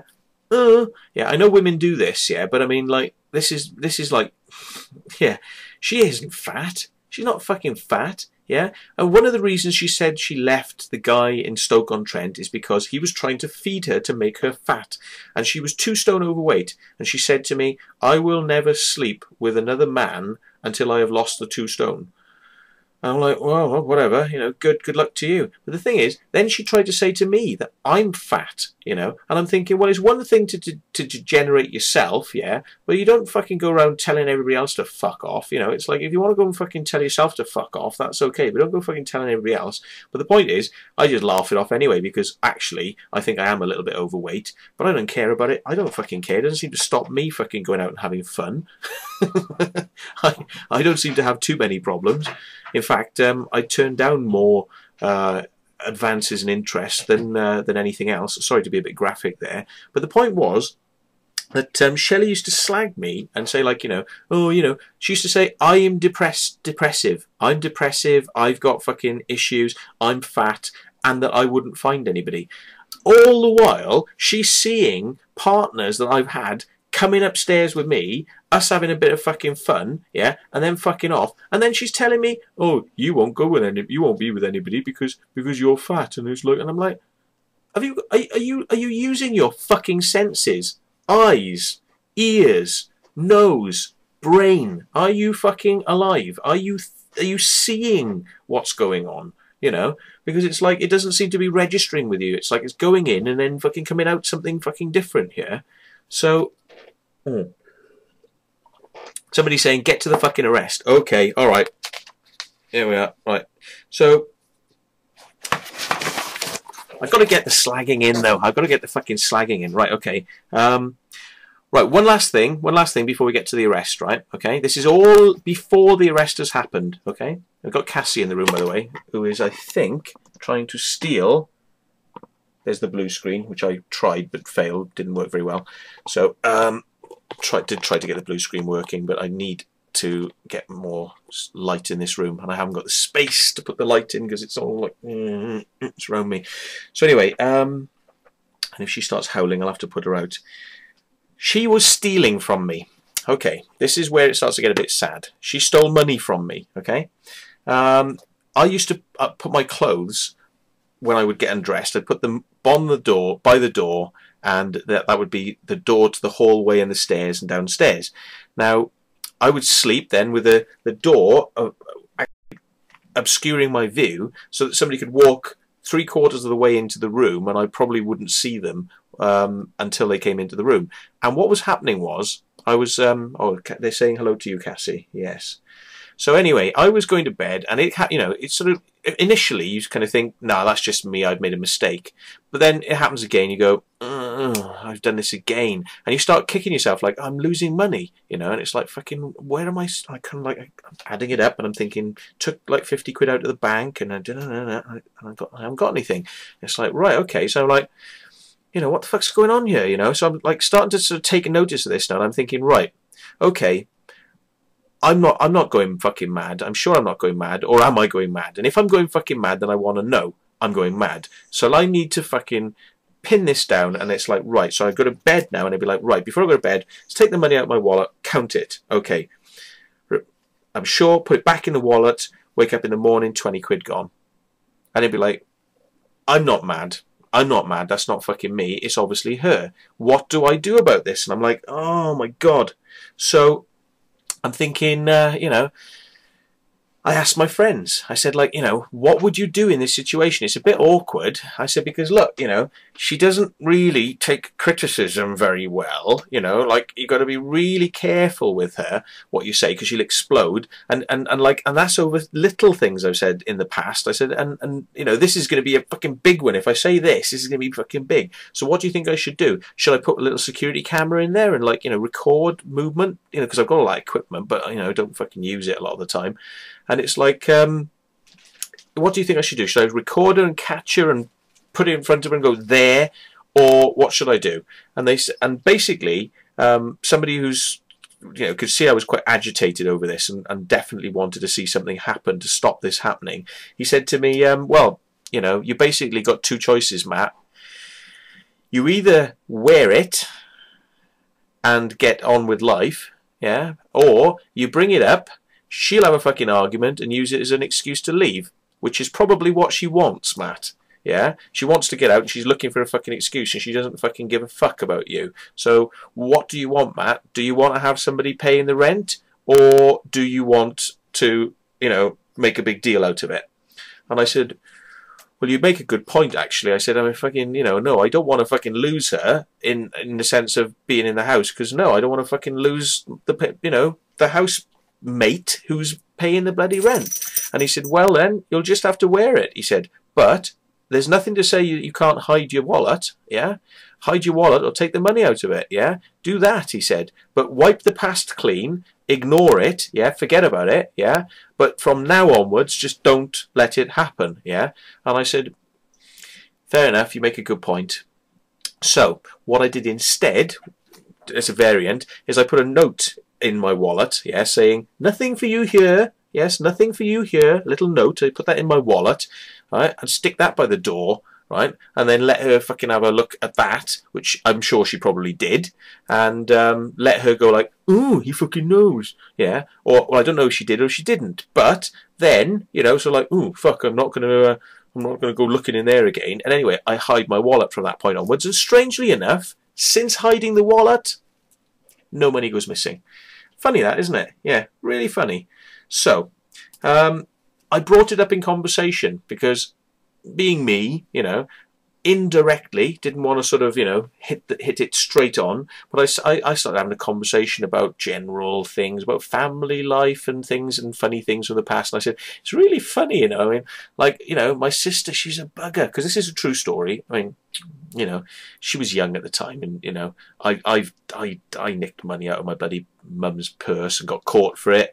My sister's nicked money out of my wallet, and she, you know, got caught for it, and she admitted it, and it's like, it's all right, and then it stopped. You know, we all do these things, you know, when we're kids, or some of us do anyway.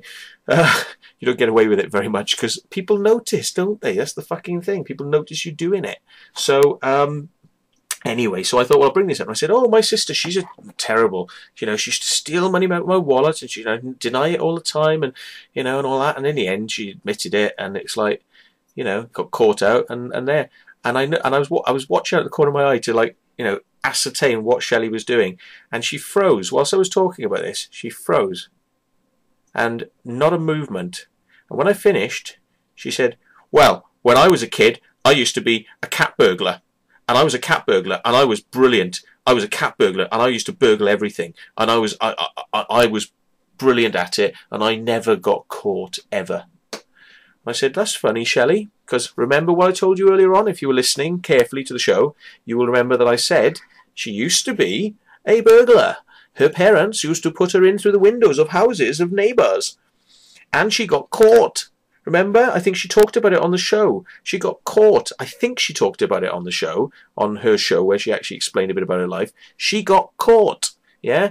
And she forgot that she actually mentioned this on the fucking show. So she's sitting there going, I was a cat burglar and I never got caught. To be a liar, you've got to have a good fucking memory, which I haven't. And neither is she. So, but mine obviously a little bit better than hers on that one. So, yeah, stop stealing cats. And somebody says, put mouse traps in my pockets. So, yeah. Crackerjack says, I'm surprised I didn't lose my fillings too. Yeah, yeah, exactly. Well, listen to this then, the arrest. The arrest. You wanted it? Here it is. Okay, let's bring you forward to Shelley.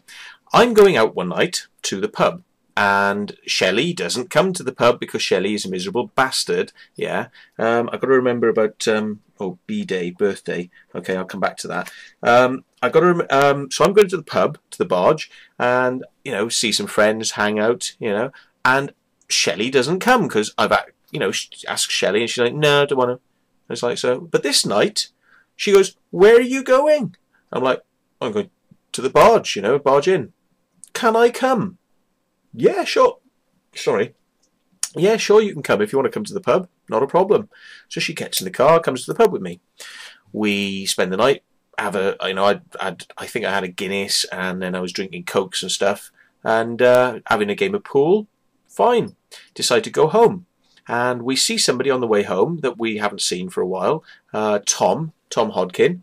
And we go to a friend's house. I'll leave his name out of it because I know he doesn't like his name being associated with crop circles for various reasons. But we'll just call him Mr. G. Okay, so I went to see Mr. G, and Mr. G invited us in, and his neighbour came in, and she was being very flirty with me, and she knows I'm gay, but she was being very flirty anyway, and she was like, you know, oh, you know, you and me, don't you think we'd be nice together? And I'm like, oh, well, we probably would, but, you know, if I wasn't gay. And she's like, oh, come on, you're not really that gay. And I'm like, well, I kind of am really, yeah. You know? And she's like, oh, come on, love, and touchy-feely and all this. And I think it's kind of funny. It's nice. It's, you know, it's humorous. It's nice. It's, you know, it's what you're doing. It's you socialise, you know. But Shelley is being Mrs. fucking Catty with this girl. I don't know what it is. I'm not a psychologist, okay? I don't do why people do these things, and I fucking detest Coronation Street and EastEnders, and I know that if I watched these programs more, I would probably understand a little bit more about why people do behave like this. But for some, Cassie, you're gonna have to go out if you're gonna do that. But Shelley was being really catty with me, so I assume this was because she was in some way jealous that this girl was trying to sort of, you know, be funny and friendly with me. And like I say, I've never had any intentions or interests or anything with Shelley. But so what's she worried about? You know, why would she be worried? She was bringing out she was lol Mr. G, nothing to do with the person you just named, Matt. Mr. G. Don't know. Anyway, so B-Day, wash your bumhole, says Dorothy. Don't know what they're on about there. Anyway, so in this person's house, she's being catty. She says things like, you know, again, she says to me, you want to go with her because she's the best chance you'll ever have. That's a nasty thing to say. You know, that's like fucking boosh out of the fucking blue. I wouldn't say something like that to Shelley. Like, you know, fucking, you're, like I say, I never used to say nasty things like that to Shelley to pull her down. But she would say them to me, and she literally, in front of this group of people, my friends, yeah, that I really knew quite well, yeah, and she's like, you know, fucking in front of my friends, you know, and doing things like this. And then I was talking about Sea Shepherd and charity stuff, and I said, you know, like, you know, I'm into Sea Shepherd and all that to the people there, and have you seen anything of Whale Wars? And they're like, yeah. And she goes, oh, yeah, like you and charities, like you give any money to charity, she said. I'm like, whoa, excuse me, Shell, right? It's like I gave him 30 quid like this month, 200 quid this year of my own money, you know, and like we're probably going to be doing something to, like, you know, get some money together, which in fact I did do, and we raised £600. So that's 600, add that 230, that's 830 quid that's been distributed out from me and friends of me and the Circle Makers and all the people who came and paid, you know, in the auction. Thank you very much.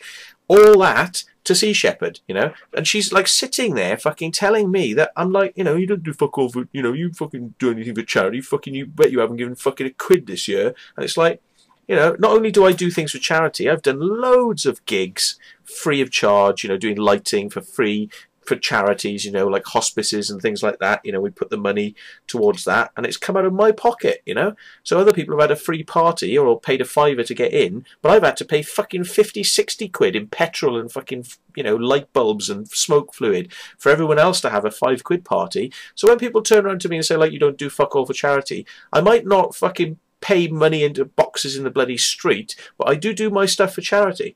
So there's you know, she's coming at me with all this sort of stuff, and then she comes, this is the bit she comes back to again, you know, oh well, you're keeping me in that house, you know, fucking through guilty means. I'm like, oh, right, why am I keeping you there through guilty means then, Shelley? Why? And she's like, well, you know, because I want to go and leave, and like you're just making me feel guilty and like fucking making me stay. And I'm like, Jesus Christ, I can't believe she's fucking saying this shit in front of my friends. This is bollocks. I said, Shelley, you know the agreement we had, it was 12 months, and you want to go. It's 6 months now, right? It was 6 months we're on, yeah? And I said, and, you know, you wanted to go at 3 months, you know, and you wanted to go from 3 months to 6 months, you know, and we're at 6 months, but you've got to be there for 12 months, or if I can get somebody in. I said, look, how desperate are you to get out, right? I've been asking, you know I've asked people. You've even seen them coming to the house and looking at the house, considering whether they wanted to move in. You've seen them. I'm not like fucking messing around. Yeah, I've actually asked people and trying to get people to come and take your place, but in the meantime, you know, like I can't do any more. And at the end of the day, Shelley, you're living in the area, you've got that, you're trying for jobs, right? It's a nice house in a nice area. What's the problem? Yeah, is it really that serious? Do you really need to go that badly? And she's like, yeah. I said, oh, right, it's really that serious, is it? You need to get out like pronto. She's like, yeah. I'm like, well, how soon do you need to get out? Soon as.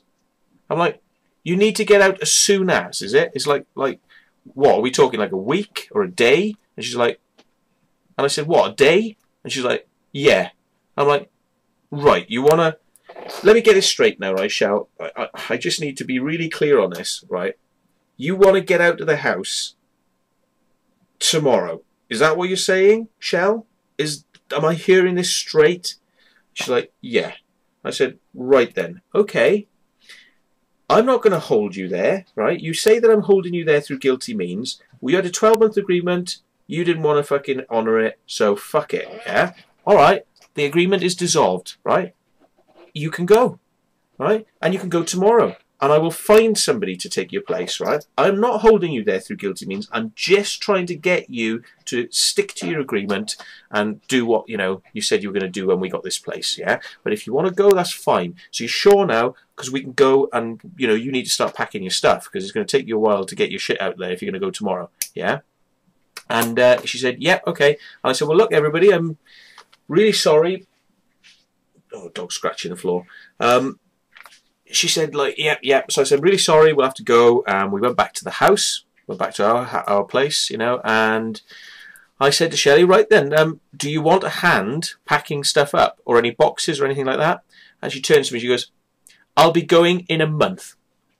I'm like, Shelley, I have just left a fucking party of friends of mine, right, and friends of yours, people you know, yeah. I've just left there because you have just created a fucking scene over wanting to leave the house, and it's going to be today, right? And it's like, and now we come back to the house. It's like now it's a month, yeah. So I said, look, you are changing the fucking goalposts as you see fit, yeah. And I can't put up with that, yeah, because you've been going on about this for so fucking long, right? If you want to go, you go. Right? I've told you you're released, right? I'm not going to go back on it unless you want to ring them, right? You want to ring Mr. G and you want to ring Tom, right? And tell them that you, not me, you have changed your mind, yeah? If you ring them up and tell them that you have changed your mind and now you want it to be a month, not a day, then fine. But if you are going to if you're going to just expect me to just take fucking orders from you, right, about what you fucking want to do and fuck me round, right, I've just left a party because of you. It's put me in a fucking bad mood now, right? So bottom line is, you're going today, otherwise, yeah? And it's like, next thing I know, wham, fucking in my face, yeah? So I get fucking punched on this side of my face, yeah. I get punched on this side of my face, the right hand side of my face. So she catches me, fair play, she catches me a fucking corker, right? Wouldn't have knocked me out, you know. I've had people fucking hit me across the head with fucking baseball fucking bats and snooker cues, snapping them across my fucking head. My head's quite hard. But, nonetheless, I have to give her an applaud. It was a fucking good smack, yeah? She gave me a fucking good punch. So I fucking pushed her out of the way. She fell backwards against near the fireplace, basically, and she had her bed near there. So she basically, as she was going down towards the fireplace, she was like, "Oh!" because I fucking pushed her, and she fell backwards instead of stepping backwards, because I don't know what the fuck she was thinking she was doing. But anyway, she fell backwards. She pulled her laptop off the bed, and it sort of like crashed onto the floor. And anyway, so I walked over and stood over the top of her, and I said, "What the fuck do you think you're doing?" Yeah. Now, by this time, yeah, her arms were flailing like a little spastic, excuse the expression, but her arms were flailing at me like a little spastic like this, into my legs, like that. And I said, what? And they were hitting me about here. Let me just get up. They're hitting me about here on my sides. So, I said to her, I'm looking down on her now, I said, what the fuck are you doing? Yeah? I'm like, you know, why? Do you think you're hurting me or something? Do you actually think what you are doing now is hurting me in any way, shape or form? Yeah. I said, look, you know, you're not doing anything. Yeah. I said, look, I thought because she says that she was a martial artist. Okay. So we'll come back to that. She says she was a martial artist. So I said, look, you want to go for the bollocks. If you want to hurt somebody, yeah, if you want to fucking make me fucking cry, yeah, go for the fucking bollocks, yeah. I said, look, I'll give you a free shot, yeah. Here they are. Pull my trousers up, fucking like that, fucking go on then. Give it your best fucking shot, yeah. Give it your best fucking shot. And she stopped then. She just stopped. And I said, yeah, there you fucking go. Like, don't be fucking stupid now. I said, you're out of order, right? You are so fucking out of order. There's no way I'm having you fucking staying here after this now. You have fucking blown your bolt. That's it, right? Be gone in the morning, right? Pack your own fucking stuff, right? I'm not fucking helping you. Pack your own fucking stuff and be gone, right? Otherwise, there's going to be fucking trouble here, yeah? Somebody says, was I off it on anything? No, not at all. Not at all. And I was actually pretty fucking calm considering the situation. And I can tell you, right, of situations that have happened in public, like at the barge, where a guy came up to me, right, and just grabbed me around the throat, yeah, and pinned me up against the wall, right. Now, I could have kicked off there, and I could have started fighting with this bloke, but I didn't, because I don't react. It takes a hell of a lot to get me rolling with the fucking punches, yeah. I don't do it. I'm throwing punches. I talk to people. I talk and I negotiate. I don't do that, yeah. So anyway, I'm talked to her about it, and I said, look, fucking sort your act out, fucking this is bollocks. And I just went out of the room and went to make a cup of tea, and I was fucking angry, yes, very angry at this point, and very fucking frustrated. So I'm making a cup of tea like that, right? And as I'm making the cup of tea, I can hear her talking to somebody. So I'm like, oh, she's obviously ringing a friend of hers, you know, fucking come and help me, pick me up or something, you know, help me pack my stuff. So I'm walking past the stairs to go back up the stairs with my tea, and I can hear through the slightly open door, yes, he was here just now, and he attacked me, yes, he is still in the house, yes, he is here now, yeah. And I'm like, this is a rather formal thing I'm hearing here. It sounds like police. It sounds like she's on the phone to the fucking police, yeah? So I'm like, I come back down, I say, through the door, I'm like, are you on the phone to the fucking police? And she's like, yes, he's here now. I think he's going to attack me again. I'm like, what the fuck? So I'm like, I push the door open and I walk in and I'm like, excuse me? If you're on the fucking phone to the police, you've got a fucking nerve. What exactly are you telling them? Yeah? What are you telling them? You fucking attacked me, right? I haven't attacked you. You fucking attacked me. Yeah? And I said, what are you going to say? What are you going to do? Fucking, oh, he's raped me. Or something like that. Is it? Oh, he's fucking raped me. I said, oh yeah, I hope you're hearing this, police officers, because she's fucking mental. Yeah? Fucking. So anyway, I said, look, you're fucking, I just can't deal with you like this now, yeah? I fucking cannot deal with you. I am going to leave you here. I'm taking the fucking dog, yeah? Fucking be gone. Just be fucking gone, right? I don't want this fucking shit, yes? So just fucking sort it out and fuck off, please. Just go. You know, that's what you wanted, so fucking do it, yeah? So anyway, I left the house with the dog. And I got in the car and drove off. I had a little walk first. I walked the dog and I took a photo of my punch in the fucking face. And I shall show you the photo now. Hang on, let's get it back up. Right, so these are the photos of Matt's punch in the face. This is about 5 minutes after the incident that happened in the house. And you can see, I'll try and show you here, down here, see this line that you've got here? That's basically where it's compressed into my cheekbone. I'll show you now. So, like, I think you call this, I don't know if I'm right, but I think this is my cheekbone here. That's where my eye is there. So basically the skull goes in, so it presses in there, and there's skull there. And basically when that punch had gone up there, it had caught, there was like a line. And that's what you're seeing with that. Yeah, it was the line of the compression fucking going in on that point. So anyway, I took a couple of these photos because I thought, well, fucking hell, if she's rung the fucking police, right, she's the fucker who's punched me. Look at that, that's minutes after the fucking thing, right? So you can just about see it. My camera's a bit shit. It sort of bleaches out the face a little bit. And you can see it quite clearly there. It's a fucking big line. That's where it punched up into my thing. So, there we are, look, fucking... So these are taken minutes afterwards, and there we go. And right, oh, we'll come back to this. This is going to be interesting. Then we'll come back to me. So we're going a bit ahead of ourselves there. Right. So anyway, I decide. Right, let's go and walk the dog. I get in the car and I drive to a nearby hill, Roundway Hill, in fact, which is where there was a crop circle. There was a crop circle up on top of Roundway this year, and basically I parked the car up a trackway right on the top there, and I got myself ready to go to sleep. You know, so I was quite happy now. I have a sleeping bag always in the back of the car, so I'm ready to sort of do this sort of thing. So anyway, I got myself ready for sleep. I had the seat reclined. I was basically listening to some music. The lights were off. It was all dark. The dog was in the back of the car, and I was just trying to relax and get to fucking sleep. So next thing, a car drives past, along the roadway, which is sort of along in front, because as I say, I'm parked up a trackway, so I'm off the road that you get to the runway. I'm not actually on that road. I'm on a track.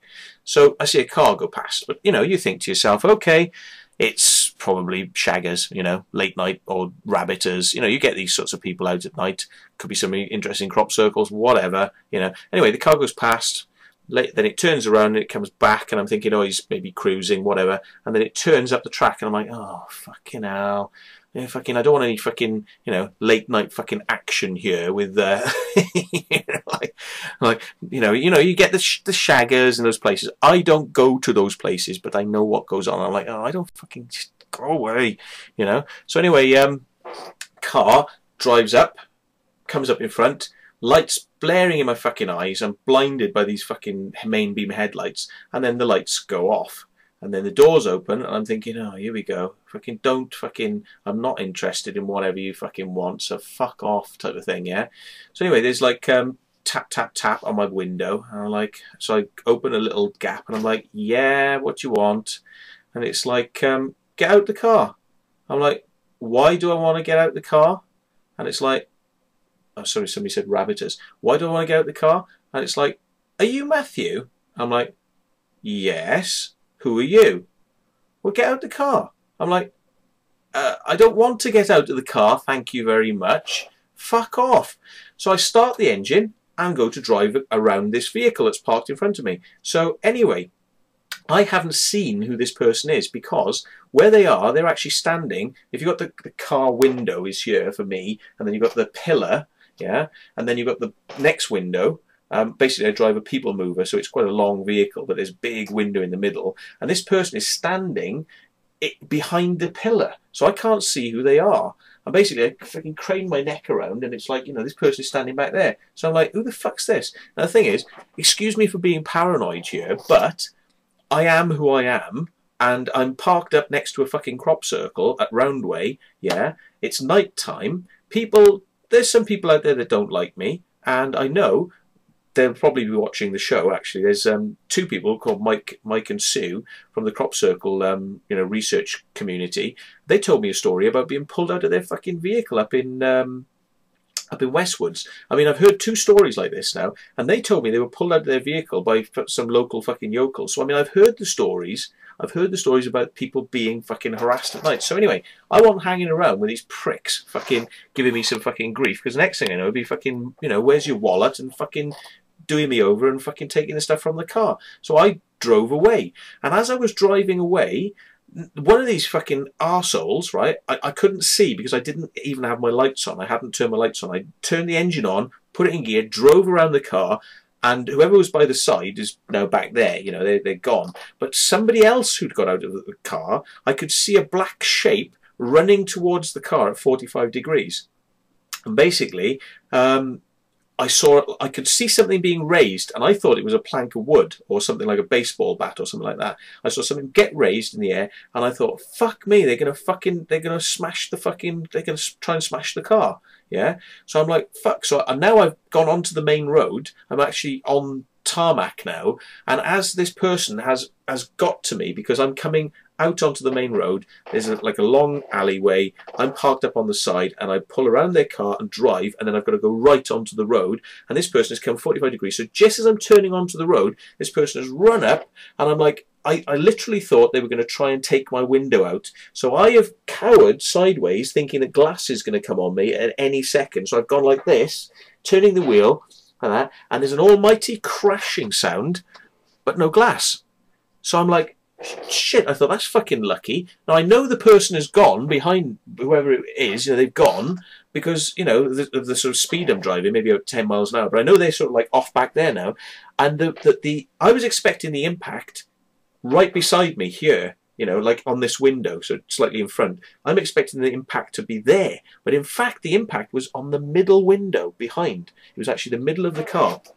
So anyway, I drive off and I'm thinking, fucking hell, there's some fucking cunts around here. There's some absolute fucking cunts. And I'm like, oh, Jesus Christ. And it's like, what else? So I'm like, right, let's go and find somewhere where nobody's going to fucking find me tonight and I can have some fucking peace, you know, because I'm just like, I've had a guts full of this shit now. So anyway, I find somewhere really far out of the fucking way and I park up and I have a nice night's sleep. In the morning, obviously I've put my phone on silent and I don't know that there's messages coming in on my phone. So in the morning I go and see some friends of mine and I say, look, you know, I've just had a load of shit last night with Shelley. She's fucking rung the fucking police reckoning that I must have done something to her and I fucking didn't. I said, look, what she fucking did to me on this side. You know, look what she's fucking done to me. And they're like, oh, God, you know. And it's like, yeah. And I said, I'm fucking... But look, what should I do now? Because, I mean, what I'm going to have to go and probably speak to the police. But I said, look, if she said that I've done something, I'm going to go and get this photographed properly. I said, I've took photos, but I'm going to go to the doctors and get it photographed. I spoke to the doctor. The doctor said, no, go to casualty and get it photographed. And I was like, okay. I said, because I thought, well, if she's going to do something, like, you know, fucking say something now, then I've got to have my fucking defence of, like, well, actually, she fucking hit me first. So anyway, I was driving on the way to the hospital and I realised my phone wasn't on. So I put the thing on and basically I had a stream of messages. And the first message was, this is Detective Inspector blah from Wiltshire Police. We tried to get hold of Matthew Williams. We have got a manhunt out for you at the moment and there are a lot of officers assigned to looking for you, and it is an incredible drain on our resources, and it's costing a lot of money. And also it would be much better for you if you hand yourself in immediately rather than hanging on, you know, like or something like that. I'm like, manhunt for me? What? Because of fucking Shelley? Fucking hell. I'm like, you know, so I'm thinking to myself, well, fucking what the fuck's that about? Next message makes it all come a little bit clearer. So second message is, Matthew, this is your friend. I won't mention the name. They put it like this. They're a pretty high-ranking member of the community, not crop circle community. We're talking about social community, okay? Like the county, yes? They're pretty, you know, and I know them, yes? And they said that the police had come down to the airfield where I have my microlight, and the police had spoken to them and told them that there was a police officer was in hospital undergoing surgery from an accident that had taken place last night, and that I was a suspect in it and that I should hand myself in.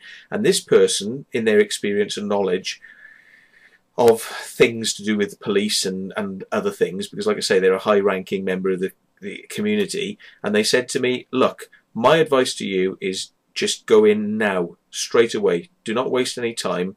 Go into the police and hand yourself in. And I said, well, look, I need to get some fucking advice first. I need to go and speak to a solicitor or something before I do that, but I will. I'll hand myself in immediately. So I turned the car around and I thought, fuck's sake, police officer, surgery, undergoing surgery. The software just crashed. So that might mean that there's no recording of this now.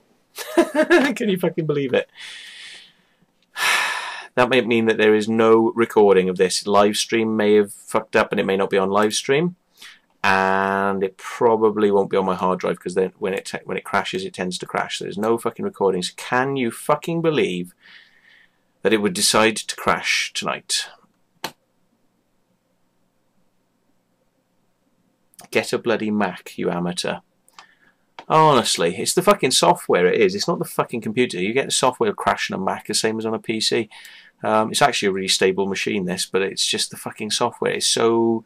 You touch the software and it fucks up. It's not written very well, but there we are. Oh dear. So anyway, I was starting to tell you. Have you got... are you seeing me now, by the way? Are you all seeing me? So... are you seeing me? Sonia says yes. Yeah, good. All right, okay, thanks. Right, okay, so we got to the point where I'd found out now that this police officer had apparently been injured. So I go to the local firm of solicitors that I deal with, And I walk in and say, right, look, this has happened. I need to go and hand myself in, but would you like to come down with me to be representing me when I go in? And they said, no, we don't need to do that. And what we can do is we can just come when they're actually coming to question you, which may be several hours, you know, after processing and all that sort of stuff. So we'll just come down then, because otherwise it's just a waste of our time, just sitting around doing nothing, you know, and it's a lot of time and money. So basically then, I'm bringing it back up on screen so I can see what I'm doing. Right, basically I went from there, from the solicitors, to Melksham police station, and strangely enough, when I got to the police station, it's an open sort of outdoors car park to the thing, and there was a police car there with 3 officers, all armed, and I sort of got out of my car and started walking towards the door of the police station, and they were sort of there, and I said, they said to me, you know, Matthew Williams, and I went, yes. Well, you're under arrest. I'm like, okay, and I'm thinking, that's weird how they knew that I was there. That's very strange how they came to know that I was actually, you know, there, because they were obviously waiting for me. So they processed me, put me in cells. They were saying to me, where's your car? Where's your car? And I was told by my solicitors, say no comment throughout, no comment. So I said, no comment, no comment, no comment. And they were like, you know, we could let you go if you just tell us where the car is. And I said, yeah, but the thing is, I'm not being funny, but my solicitor said, I can't tell you anything. I have to say no comment. So when I speak to my solicitor, we can obviously sort this out, but I'm not going to go against the instructions of my solicitor. So, you know, the fucking people there kept me in for about 18 or 19 hours, I think it was, which is quite a long time for processing of this nature, I've been told. I didn't realise, but apparently it's quite a long time. And I was treated well, but when I came in for the questioning, the solicitor was there, and he got to speak to me before I was questioned. So he comes into the room, closes the door, he said, hello, I'm, you know, blah, blah, blah. We'll give his name, but if I need to confirm who he is, I'm sure I can for anybody who needs to know, but I'm not going to do it publicly because of the complaint situation that's going on. But this guy, you love this, right? Are you listening carefully now? Check this out. Yeah. He comes in, he goes, right then, is Shelley, this is the first thing he says, is Shelley a lesbian? And I say, well, not as far as I know, no. He says, are you sure?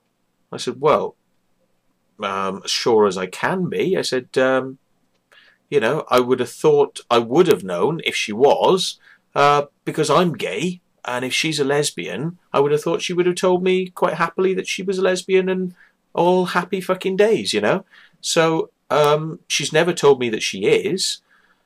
So as far as I'm aware, I would have to say no, she's not. But on the other hand, because you're asking me the question, all I can say is that, you know, a lot of people have said to me that they think she is because of the way she dresses, because of the way she acts. She tries to act like a bit of a tomboy, you know, and, you know, she sort of like saddles up next to the boys and sort of like, you know, tries to act like as if she's fucking going to have a play fight with them and all this sort of stuff. You know, she's got that sort of nature to her. So, you know, I could understand somebody saying that, but where are you going with this, you know? And he's like, well, he said, I tell you, there's a lot of trouble at our firm of solicitors at the moment. And I said, really? And he goes, yes, somebody's going to probably lose their job over this. And I said, really? And he goes, yes. And that person who's going to lose their job is Shelley's lesbian lover. And I went, really? And he goes, yes. He said, now what you don't know is what happened when you came in yesterday to the solicitors to ask for some advice. I said, yes. He said, yeah, somebody's saying, wow, yeah.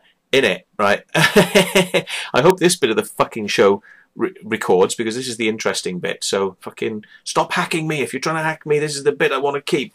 And if you can record the show, record the fucking show, because I want to keep this bit. I don't want to fucking go through this again on YouTube to tell the fucking story. I'd rather do it here now and just be done with it. Anyway, so this guy says she's got a lesbian lover who works in the firm of solicitors. And when you came in to ask for advice at the solicitors, this person saw you and called the police. and said that you were there. And I said, really? I said, that's a bit unusual, isn't it, for somebody in a solicitor's firm to do that? And he said, yes, she shouldn't have done it. I mean, it's I would say, sackable, you know, for sure.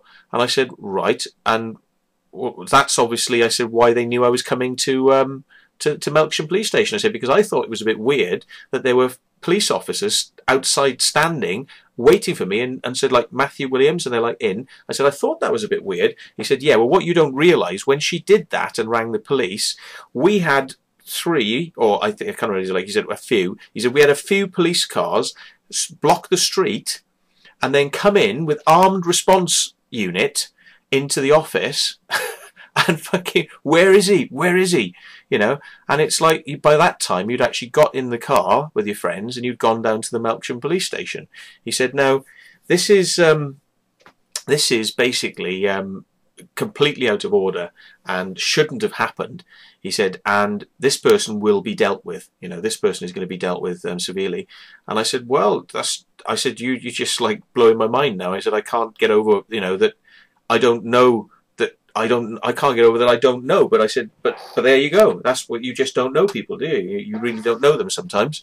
But I mean, okay, so we get on to talking about the case, and I explained to the solicitor everything I've told you here tonight in the situation of going to the pub, you know, up on the hill, didn't know who these people were, all that sort of stuff. Anyway, that was explained to the police. I was questioned on a few things. They tried to sort of trap me and trick me, you know, the usual silly sort of things that they do. But, you know, stuck to my story, and they went, right, fine, we're happy with that, that's fine. Yeah, we'll give you bail, no problem. And I went, okay. So the police, you know, were quite happy, straight away just let me go. So I think they knew something that, oh, and I'm missing a very important point, The solicitor said to me, very early on into my conversation with him, he said, now that the business about the car, he said, they want the car because they want it in evidence. And I said, well, I would have thought they would, because there's somebody has hit my car from the side and they impacted it with their body, you know, and I thought that they were going to put the window through, but then I thought they were going to put the window through, but then I think they probably landed on the car. And I said, and I actually have got photographs, because before I came down here with my friends, I said I photographed the car, and the reason I didn't bring the car down here is because I wouldn't want them to wipe whatever was on there off. Yes, so that's why I didn't bring the car. And I said, and I came with my friends, and he said, that's wise. He said, it's very wise. He said, but what you don't know as well, he said, you've been here for 18 hours now, and these officers have refused or neglected to put in their statements in that time. They will not or cannot put their statements in about what happened last night. I said, really? I said, well, that's a bit peculiar, isn't it? I said, so you're telling me they want to get hold of this car and they won't put their statements in? He said, yes. So I've told them, he said, that we're not giving them the car until we get their statements. And then we can see whether their statements match up with the evidence on the car. And I said, well, it sounds like a bloody good plan to me. I said, I did think of this myself, to be honest. That's why I didn't bring the car down. I thought, you know, you need to keep this evidence and preserve it and, you know, take photos of it and don't let them get their hands on it, because you never know what could happen. I mean, you hear shit about, you know, stuff getting, like, you know, evidence getting, you know, disappeared into the night. So he said, yeah, you did a good thing there. He said, but anyway, we went out, we did the questioning, and he said, well, I've spoken to them now, and they've said that, oh, it's just because of they haven't got the manpower to pay them overtime to come in and do their statements or whatnot, and there's one of them is injured in hospital, so, you know, but it's like a case of, I don't see why, because they say this is a very serious case, why they can't send somebody there to speak to the officer in hospital and to just get a general gist of what's happening, to take the notes down, and then basically, you know, then do it that way. He said, but basically we've got their statements now, so we can give them the car. So if you tell us where the car is, and then we'll just deal with it. And I said, yeah, here it is. And they said, right, fine, thank you very much, you can leave now, that's great. And subsequently I was bailed and brought in for you know, my bail, and then you just turn up and they sort of send you on your way. But They took the photos of my injury. Shelley was also supposed to then be theoretically charged with assault on me. I don't know whether she was or she wasn't, to be honest. I have no idea.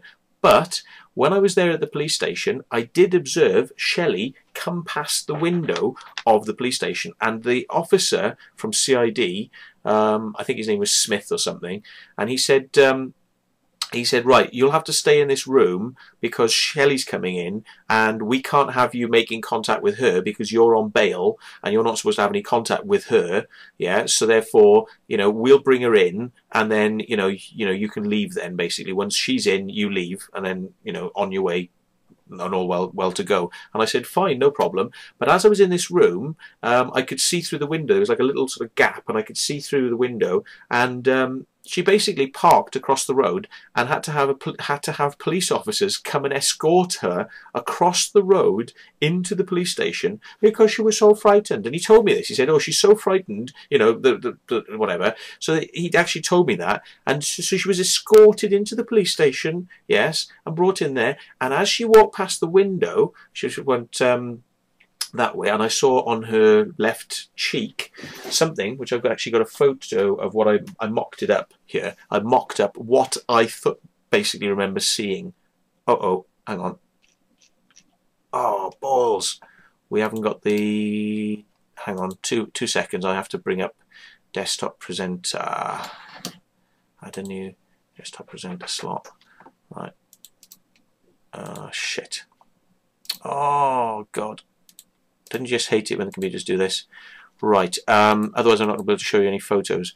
So, oh God, this is why I do it all beforehand, because it crashed. It didn't save the settings. Great, isn't it? And now I can't work out how to do it. Help. Add a IP camera. Add a picture shot. Add new desktop presenter shot. I'm going to clear out if I can do this now.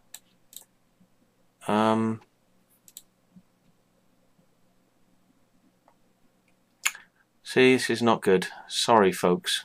This is not good. I'm very unsure about touching these buttons even, because it crashes if you do this. It crashes the bloody system. That's not right. How can I bring the photos up? I've got loads of freaking photos I wanted to show you, and I can't do it now. Launch desktop presenter. Right. It's not that. Picture. No. I'm sure it's meant to be at the top. Oh, hang on. I got it. It was at the top. 192.168. I was right, but wrong at the same time. Okay, here we go. Photos. Let's see whether this works. Photos. Right. That's a photo of me doing the show. Okay. Shelley's in the background. Let's zoom in. Okay. That's Shelley. See on the neck? That's what she had, right? Which was apparently her injuries. Yeah. She was like that. Yeah.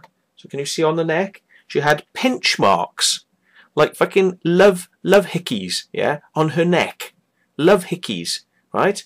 You know, there's a bit of a difference between that and what you saw on my face. Yes. Because those are pinch marks. Those are hickeys. Those are somebody even trying to suck the skin. Yeah.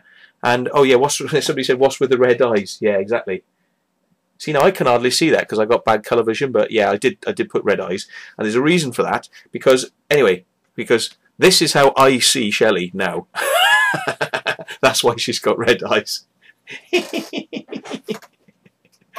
So there we go. Anyway, pissed myself laughing, somebody says. Yeah. So let's see what else we got. Oh yeah, right. We'll come back to that. Right. Okay. It's for anybody who's not. Oh no, I haven't finished the story. Here we go. Right. Okay. So I've come out of the police station. I've seen Shelley. She's got these pinch marks down her neck, and I'm fucking jubilant now. I'm over the moon because I'm like, there you fucking go. There you go. See, she's fucking gone and injured herself, right? But she's too fucking thick to injure herself in a way that actually looks credible. that actually fucking looks credible and that would stand up in a court of law as being, look, he's punched me. She put fucking pinch marks on her neck. Oh my God. Oh my God. Can you believe somebody would be that fucking stupid? Thank the Lord she's a fucking retard. Thank the fucking Lord she's fucking dense. Yeah? Anyway, right. So I go away and I say, right, to a few people, I said, look, this is what's been going on, telling him in the pub. And I say, yeah, you know, I was told by my solicitor that she's got this fucking lesbian lover. And I said, I never knew a word about this. I never knew a thing. And they're all like, oh, well, there we go then. That's funny, isn't it? I said, yeah, and they work, and you know, working for the fucking solicitors and ringing the police. What a fucking bastard, eh? Who the fuck's that? You know, well, not a bastard, but what a bitch. And they said, well, what works for the solicitors? And I'm like, yeah. And I said, hang on a minute. You know who works for the solicitors and knows Shelley? I'm like, well, who? And they said, well, that firm of solicitors, you know who it is, didn't you? It's Polly Carson. Da da da da da da da da da da da da da da da. There we go. It's Polly Carson. That's a good photo, isn't it? Fucking hell. Polly Carson. Polly Carson is the lesbian lover of Shelley, allegedly.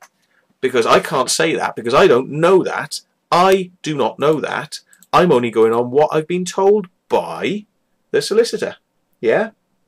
Right? I mean, that's all I can say is, you know, that's what I was told, and it would have gone to court with this information, so it would have come out. If it went to court, it would have come out, you know. No two ways about it. But, you know, Polly Carson and Shelley, apparently, you know, and it fits then, you see, because Shelley, all the stuff I've told you tonight about, I don't want to, remember she said, if I see Matt, I don't want to know Matt. If I see Matt, I'm going to ignore him. I'm going to ignore him. And if I see Polly, fucking ignore him. I don't want to, both of them, fuck them. I'm ignoring him. But when she saw Matt, she ignored him. But when she saw Polly, remember I told you, it was like, oh, hello, lovies. Oh, yes, and oh, and give us a hug then, and all that. And I thought back then, it's like, well, good on them. But it is a bit weird, isn't it? That's a bit weird, but no, good on them. Good on them. But then you think back, then you start rolling it back, don't you? You start rolling back. What's been going on? What's been going on and who's doing what? And you start to make these connections then and think, ah, what if? You know, that's a bit weird, isn't it? Now, I find it a little bit bizarre, right? I'm not saying that they're in a lesbian relationship.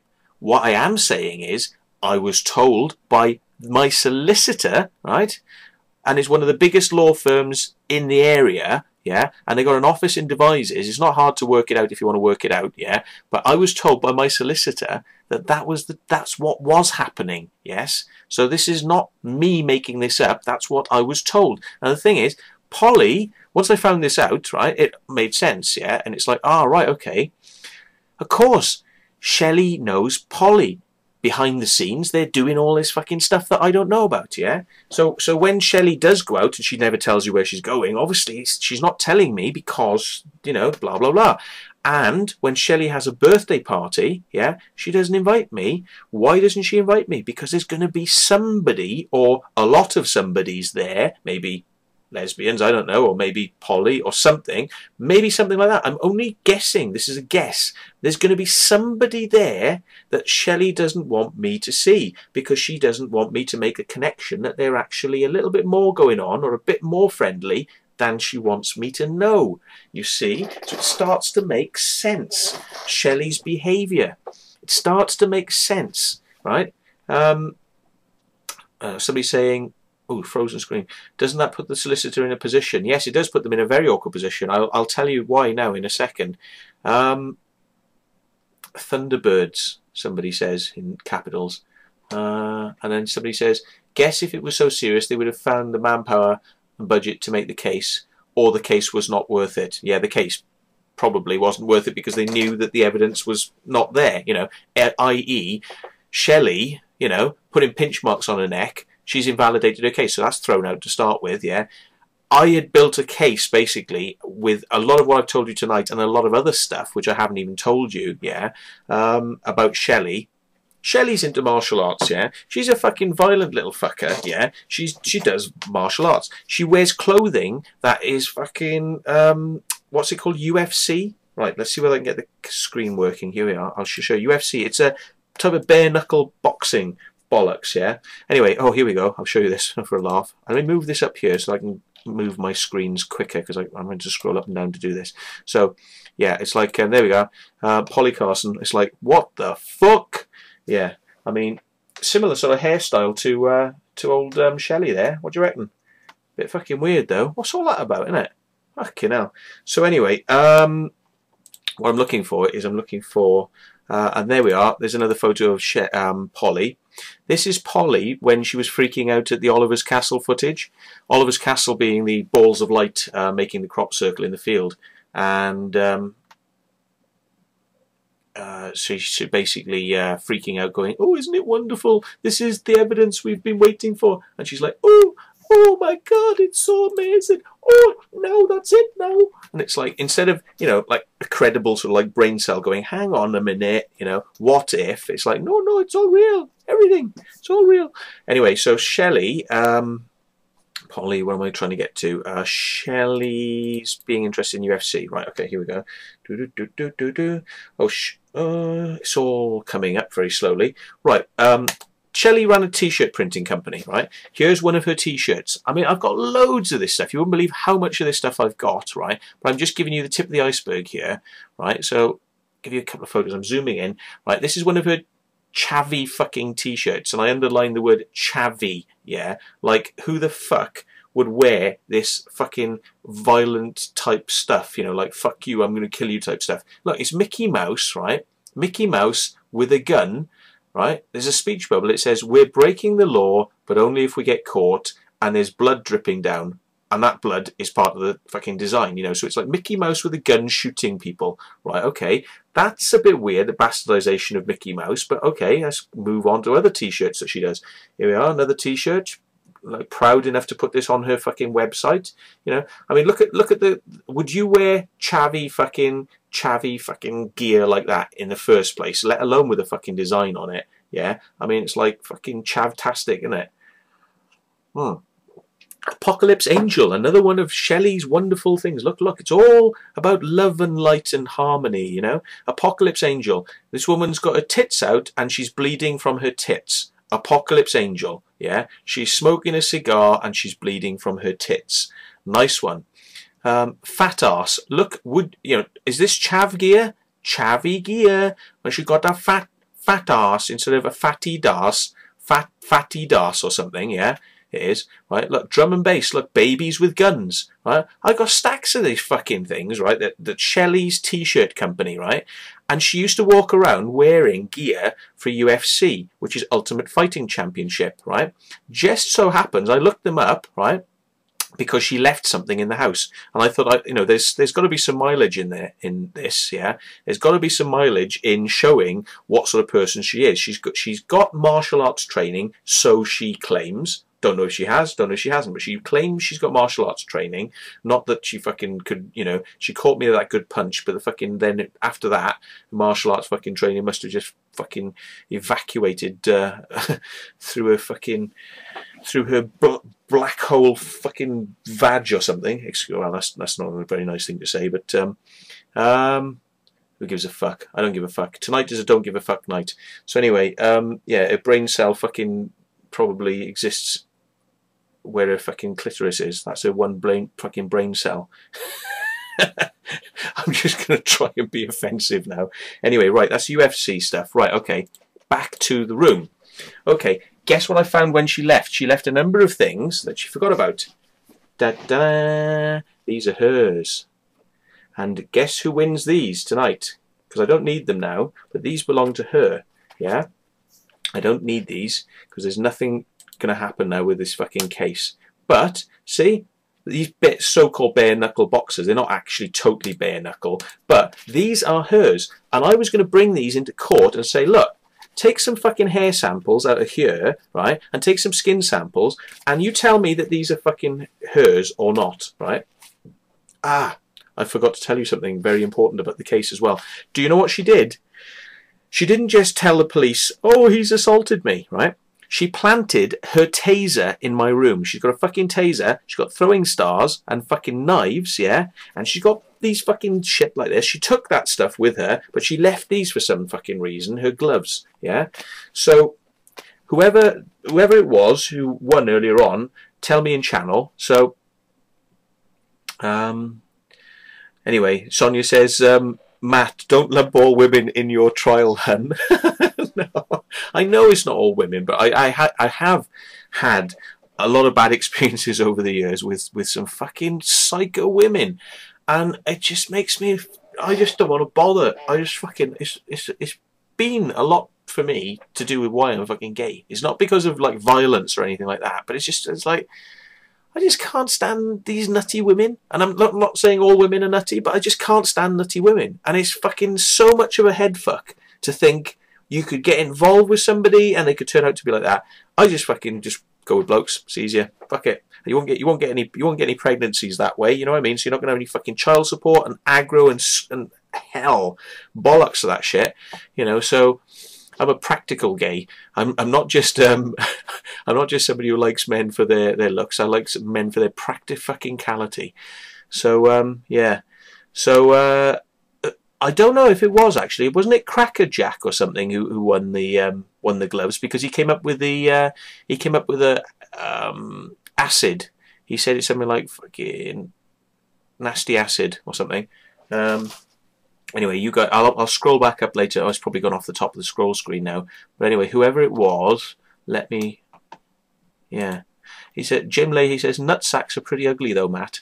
Do you know what? Oh, I shouldn't go into this, but you know, actually, I don't mind that sort of stuff. I mean, women have got to like it, so I mean, you know, what's the difference? I'm a practical gay, yeah. And Bob knows what I'm talking about. Bob is colourblind and gender blind, so and he has 6,000 holes you can fuck him in. Look, you know, he has 6,825 holes that you can fuck Bob in. Yes. So, and for those who don't understand the joke, there, see, he has 6,800 fucking holes you can fuck him in. Anyway, so she planted a taser in my room. That's why this became an armed response event. Yes, an armed response fucking tea party, because it then became something where there was a weapon involved, and a taser apparently is classed as a firearm. And because a taser is classed as a firearm, then the armed response units had to get involved. And then because they were armed response units, that may have been, this is a surmise, it may have been why it was an unmarked car, and whoever was in it was dressed in black, head to toe, so they can hide in the bushes, you know, and not be seen. They don't wear fluorescents, these fucking marksmen, do they? They don't want to be seen, yeah? They hide. So they're out to get me. You know, these fucking cops, and I don't know this, and it's like, and their modus operandi is, you know, somebody, I don't know, I'm guessing somebody is like fucking standing in the distance, and somebody is like hiding by the side of my car so I can't see them, and they're like hiding back, and I'm thinking to myself, and I'm sure I'm right, I bet you, they're going, you know, what was it, like, get out of the car, and I'm like, what? And I bet you their fucking hand is on a fucking gun, and they're like, any move, and it'd be like, bang, into the fucking car. And I didn't even, you don't even register this shit, yeah, because you don't know what's fucking going on. You don't know what stupid fucking psychos are doing behind the scenes and causing fucking shit. So, like I said, Polly was aware of this immediately. The moment this fucking shit kicked off, she knew, because let's do the clock on this, yeah? This business happens at about 2 o'clock in the morning, because I came away late from my friend, let's just call him G, yeah, I nearly said his name then.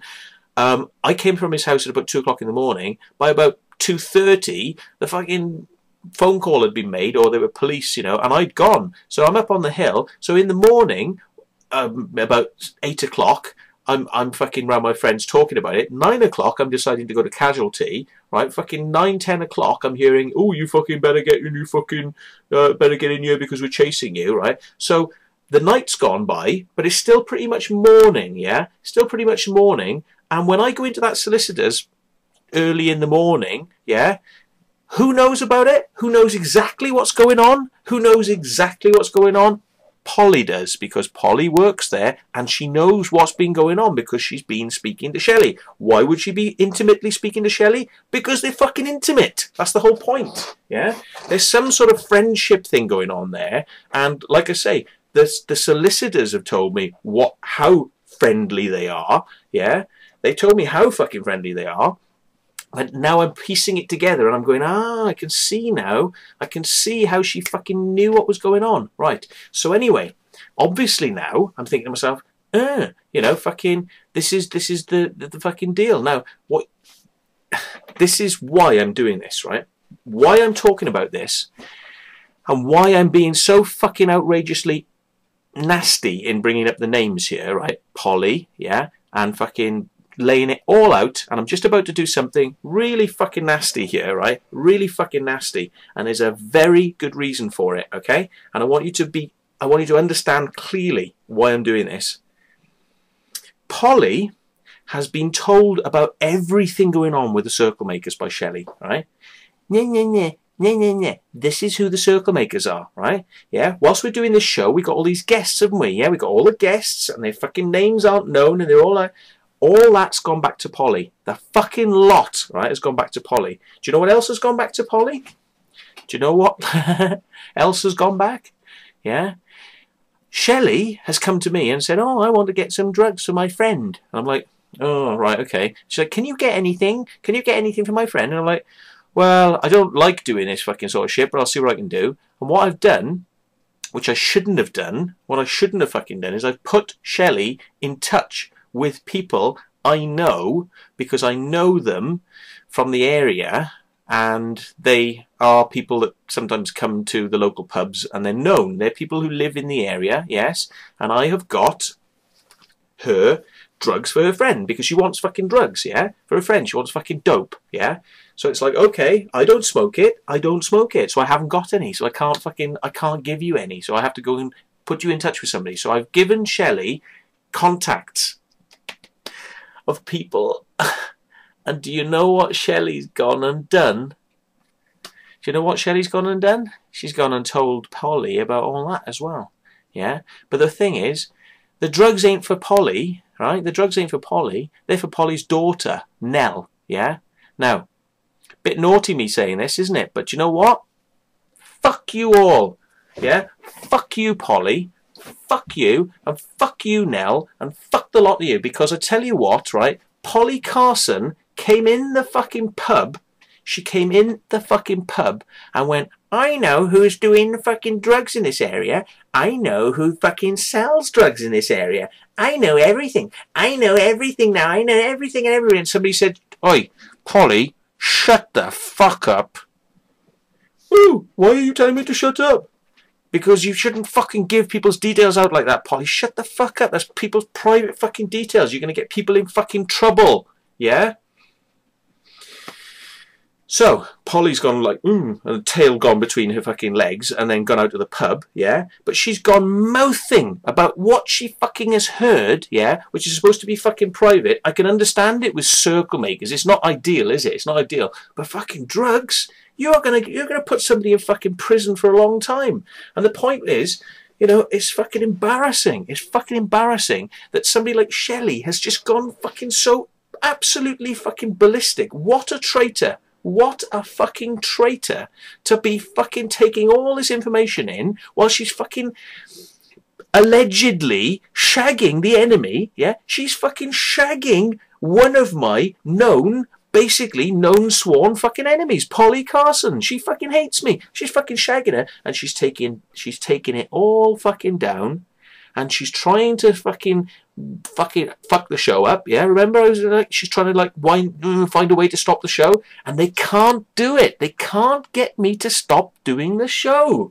They can't get me to stop. Yeah, and do you know why what they fucking I think, this is what I think, okay? I don't know this, but this is what I think. They hatched a fucking plot to fuck me, snare me in, right?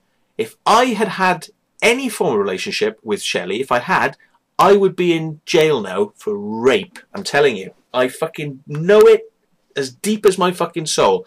That girl is such a devious cunt. Such an ugly, motherfucking ugly souled bitch, right? She wanted to take me down. She wanted to take me right the fuck down. As far as she could possibly fucking take me and destroy me. And why?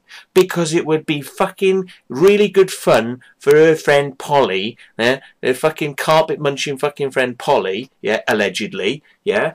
Fucking, it'd be great for that, wouldn't it? Yeah, because then you're like, oh, wonderful now, you know, everything is forgiven. Everything is forgiven. Everything is wonderful. Oh, great. Thank you for being our little secret agent mole on the inside. Yeah, well fucking done. Well fucking done. You did get me. You did. You got me. You got me. Do you know why you got me? Because I'm not as fucking untrusting and as nasty as you fuckers, yeah? Because I wouldn't want to do that to somebody. I wouldn't want to fucking get them put in jail. At the end of the day, this is art, yeah? Get the fuck over it. For fuck's sake, this is art.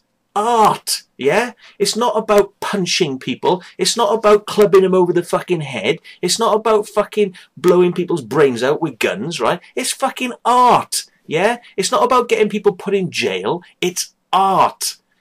Get the fuck over it, for fuck's sake. You fucking idiots. You are so determined to stop me. You're fucking so determined to fucking shut this show down, right? That this is how you... How close. You got fucking so close. So close. But you know what? I'm glad you're thick as shit. Polly, you are thick as shit. Shelley, you are thick as shit. Because if you had a fucking brain cell, right, you would have done a better fucking job. And you have left massive gaps. Massive fucking gaps. And you fucked yourselves. You didn't fuck me, yeah? You made it very annoying for me. You made me have to leave my fucking house. Because do you know what Shelley did? She went and knocked, when all this shit went off, right? When I was in the cells. I was in the fucking cells. So she's like, this is what she did straight away, right? 9 o'clock in the morning. Tap, tap, tap on the neighbour door. Hello, we've never spoken and you don't know me, but I'm Shelley. I live next door. And I just wanted to let you know that Matthew, who lives in the house with me, assaulted me last night, and I'm a victim and feeling really bad, and he's going to get done for it. But he assaulted me, but I just thought I'd tell you. Anyway, bye. Hang on. Let's go to the next door, right? Tap, tap, tap. Hi, I live 2 doors down. We've never spoken before, but my name's Shelley, and I just thought I'd let you know that Matthew, who lives in the house with me, assaulted me last night, and he's been arrested. Anyway, just thought I'd let you know that. Anyway, and I'm a victim. Bye.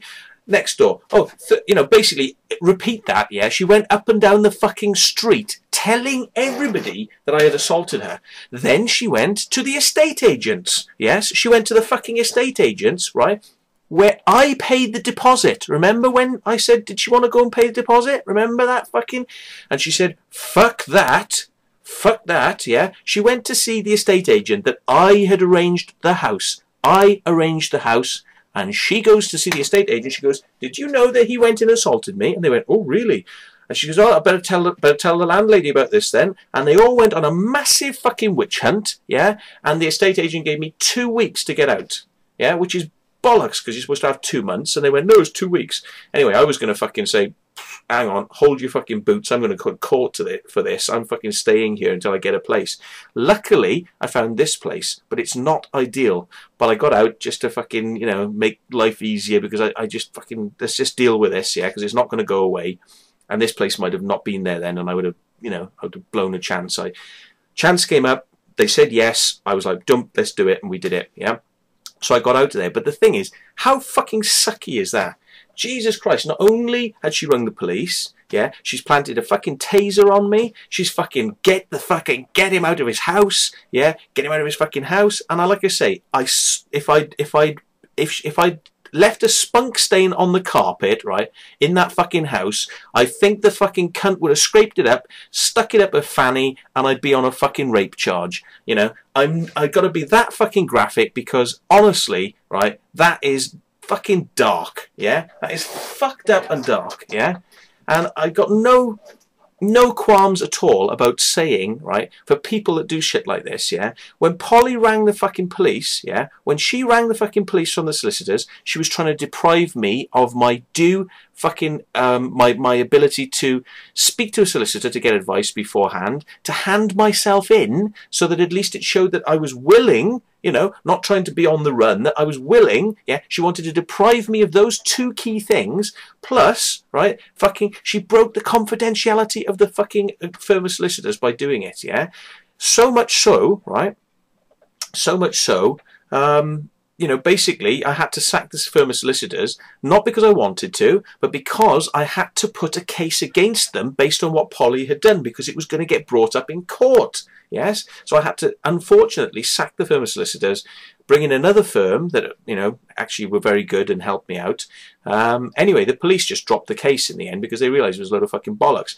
You know, obviously, you know, there was no fingerprints on the taser belonging to me. There was no fucking damage. You know, the police officer who'd injured himself, yeah, had fucking done it to himself by running into the fucking car that was moving and running in from the side, yeah. There were stories going around, yeah, and Michael Glickman was spreading some of them. Michael Glickman was spreading them, and fucking Tony Hughes, the fucking cross-dressing prick, fucking microlight pilot from bloody Yatesbury, yeah, that fucking prick who charges fucking double the rates of anybody to fly a fucking microlight, you know, over the crop circles illegally, yeah, him, yeah, he was telling people that I'd run over a police officer, run over him, oh, I better reverse back, yeah, run over the police officer, because it suits them to do that, doesn't it? It suits them to demonize you and turn you into the biggest fucking bastard there is, because it works for them, that, you see, it works for them, you know. So Glickman was fucking out there touting it around, bollocks, about fucking this stuff as well. So fuck you, Glickman, fuck you, Polly, your fucking daughter takes drugs, Polly, yeah, your daughter takes drugs, but what's more fucking hypocritical is you take drugs too, because you fucking smoke dope, yeah? And you grow fucking marijuana plants, cannabis plants, out your back garden for your son, Josh, yeah? Oh, I can hear the roots being pulled up as we speak. Oh, I better, oh, fucking hell, how does he know that I'm growing cannabis plants out my back garden? Fucking how does he know? How do I know, Polly? Do you want to know how I know? Because I know everybody who knows you. I know people who work for you, have worked for you, yeah? Fucking supply you with stuff, live next door to you, fucking rent your fucking house to you. I know these people and they know you, yeah? They fucking know you, and do you know what? I've told you this in the past, but you don't seem to listen. If you knew how many people around you were making crop circles, you would fucking cry, yeah? But I'm not about to fucking drop those people in it. Shelley might be prepared to do it, but I'm fucking not. But when it comes to you and your fucking kids, you are going to try and get me in fucking jail and fuck up my life, so have some of it back. You want to go in the pub and spread people's information? No, I know who's selling drugs. I know he sells cocaine, and I know he sells grass, and I know. Well, here we are. Your fucking daughter takes fucking coke, ease, and fucking smokes grass like a fucking chimney, right? And she's a publican. She runs a fucking public house somewhere up in the fucking Cotswolds, yeah, right? So fucking do a fucking pee test on her and fucking deal with it, yeah? And deal with your fucking son and deal with yourself, you fucking hypocrite. You're so fucking hypocritical, Polly Carson. You're so fucking hypocritical. I wouldn't even be fucking surprised if you're a fucking circle maker. That's how fucking hypocritical you are. So anyway. Not bad, eh? What do you reckon to that? Do you like that? Do I get any fucking marks out of 10 for that one? Fucking wankers. Fucking wankers. I don't know. Have I missed anything? Let me see if I've missed anything. Fucking. Right. Yeah. You know. Shelley didn't even want to fucking recycle stuff. Fucking hell. Yeah. The Gazette and Herald fucking printing that I'd been fucking, you know, that I'd fucking pulled a bloody arm off a police officer or something, you know. Didn't put my name in there. But, oh, God. So, thank you. 10 out of 10. I'm getting good scores here. Right. Just keep it up. 9.9. You fucking bastard. You're not getting those gloves. Right. Okay. Bang goes that complaint. Yeah. Right. So, 1,000 out of 10. says Mark Quested. Thank you, sir. So there you go. I might have lost the first half of it because of fucking live stream. But it might be on my hard drive, but do you know what? They just don't play. They won't play. You've got to repair the files and they never repair and you can't touch them and they won't work. So I really, it's not going to be there and it's not going to... I tell you what, touch wood, if we're lucky, this will be a two-parter and it will be there. Otherwise, but there you go. I'm really sorry in a way. I'm really sorry that I have to do this. I don't enjoy having to say things like that because I've now... It's nasty, isn't it, right? I've involved Polly's daughter, Polly's son, you know, Polly herself, you know, but she's fucking, you know, she's begged me for this. She's fucking begged me for this because she doesn't seem to see that when she spouts shit about people, you know, she doesn't want other people to spout shit about her. You see? So this is by way of a lesson, okay? By way of a little lesson to you, Polly, that seriously, my dear, you know, you get up to some fucked up stuff. I'm touching the surface here of your hypocrisy, okay? But I'm touching it in a way that's going to hit home and make you realise that what would happen if you got in trouble, or Nell got in trouble, or Josh got in trouble, because I'm grassing on you like you grassed on me. See?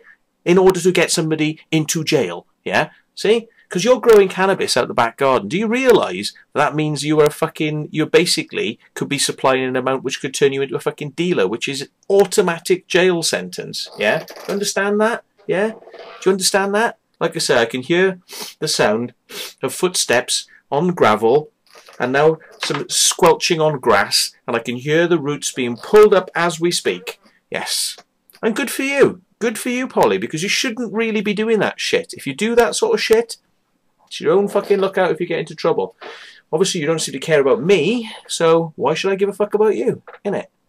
But I don't like having to be like that because that isn't me normally. I don't want to be like that, yes? Like I say, this is just crop circles. But it has become and been made to be so much fucking more that I do not want. I don't want that. Yeah, I want to tell the truth about what crop circles are, but I don't want jail time. I don't want fuck you. I don't want fucking, you know, I've assaulted somebody. I don't want to go to jail, right? I don't want to go to jail. Nobody wants to go to fucking jail. But you know what? If I ever do go to jail, I want it to be for something fucking good, like being on board fucking Sea Shepherd and helping the fucking whales, yeah, and getting arrested by the fucking Japanese. That's something I want to go to fucking jail for. Do you know what? I do not want to go to jail for a fucking retarded little fuckwit, fucking foster care fucking idiot who can't spell, right? Have a look on my website, right? I'm going to go in a minute because it's coming up to 11 o'clock. Or I could probably... Somebody says Polly Carson is an anagram of R. Callie Spoon. Yeah. Yeah. Roger W says Matt needs to get this out of my system. Yeah, I do need to get out of my system because I've been dealing with this and it's been fucking stressful. I've lost my house. I lost my fucking house. And do you know what's really... Oh.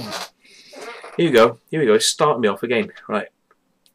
My dog is really important, and when I got kicked out of my house, do you know why I got that house? I did tell you in the earlier video, which might have been deleted. The whole reason I got that house is because of the fucking dog.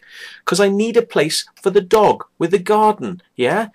This place doesn't have a garden, right? It does across the way, but I've got to walk the dog across the garden. The dog has become freaked out since moving house because the dog doesn't like the fucking different things, yeah? And the dog is now really clingy, and the dog is like fucking beside me all the time and doesn't want to leave my side, yeah? So when I fucking take the dog out for a piss out on the garden, the dog has a piss, and if I leave the dog there, the dog's crying and wants to come back in. The dog won't even stay in the garden now. My dog used to live in the garden. My dog used to live in the garden, yeah, and now my fucking dog is like living in the house like a fucking hermit, yeah, and is scared to leave my fucking side, yeah. Now that's the fucking ramification of people like Shelley fucking around, and she was a little cunt to my fucking dog, right? She was a little fucking cunt because she used to slap Cassie across the fucking face, and Cassie used to do a specific type of cry when she used to do it, and she'd be going like that. And I told Shelley not to do it because it wasn't funny. Shelley thought it was funny. I didn't think it was fucking funny because it was winding the dog up. She thought she was being attacked. She was fucking like, leave me alone, leave me alone. Like that. And she wasn't seeing it as a plaything. So I asked Shelley not to do it. So she just did it anyway when I wasn't in the room. I could hear the dog fucking whining, so I knew that she was doing it because I can hear the dog whining, that specific whine. She wouldn't stop fucking doing it, yeah? She didn't give a fuck about my dog, yeah? And I know for a fact Polly fucking Carson doesn't give a fuck about the fucking horses that she rides fucking lame to pull her bloody holiday wagons around on. She rides those animals fucking lame because I've got bookings. I can't cancel the bookings. I can't cancel the fucking bookings. I just have to. The horses will just have to pull the fucking things lame.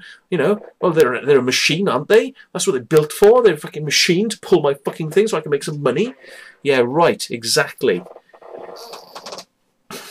So there you go. I don't like having to be like this. I don't like having to say these fucking things. But honestly, when people don't get it, when they really don't get it, it's just like, in the end, when it fucking explodes like this, it's like, all right, then have it. Fucking have it. Fucking this shit. Right. It crashed again. Oh yeah. Never had 2 crashes. Maybe it's picking up on my energy. Maybe it's picking up fucking... And it's fucking... I'm not a happy Teddy talking about this shit, really, to be honest. So...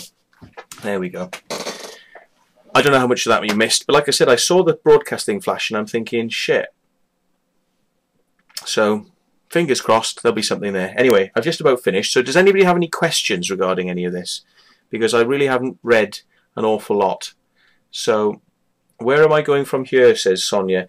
Well, I'm just getting my life back in order because, you know, I was quite confident that I was going to win this case, that there was no way that this could fucking happen because it was wrong. You know, there's no way that it could fucking happen. You know, she knew what she was doing, and I thought, well, if she's got any conscience about her at all, she will withdraw from this because she's fucking got to know what she's doing here. Yeah, and she's gonna my fucking dog is gonna have to go and live with my father. You know, if I went to fucking jail. Now, the thing is, I didn't think I would, but what I'm thinking is, what do they think? Yeah, what do they think? But my dog would have to go and live with my fucking dad, you know, and it's just rip everything apart, you know what I mean, that people have fucking worked for, and, you know, just fucking, fucking horrible. So, I did spend the last 2 or 3 months, or whatever it's been, I fucking lose track now, I've spent the last couple of months literally just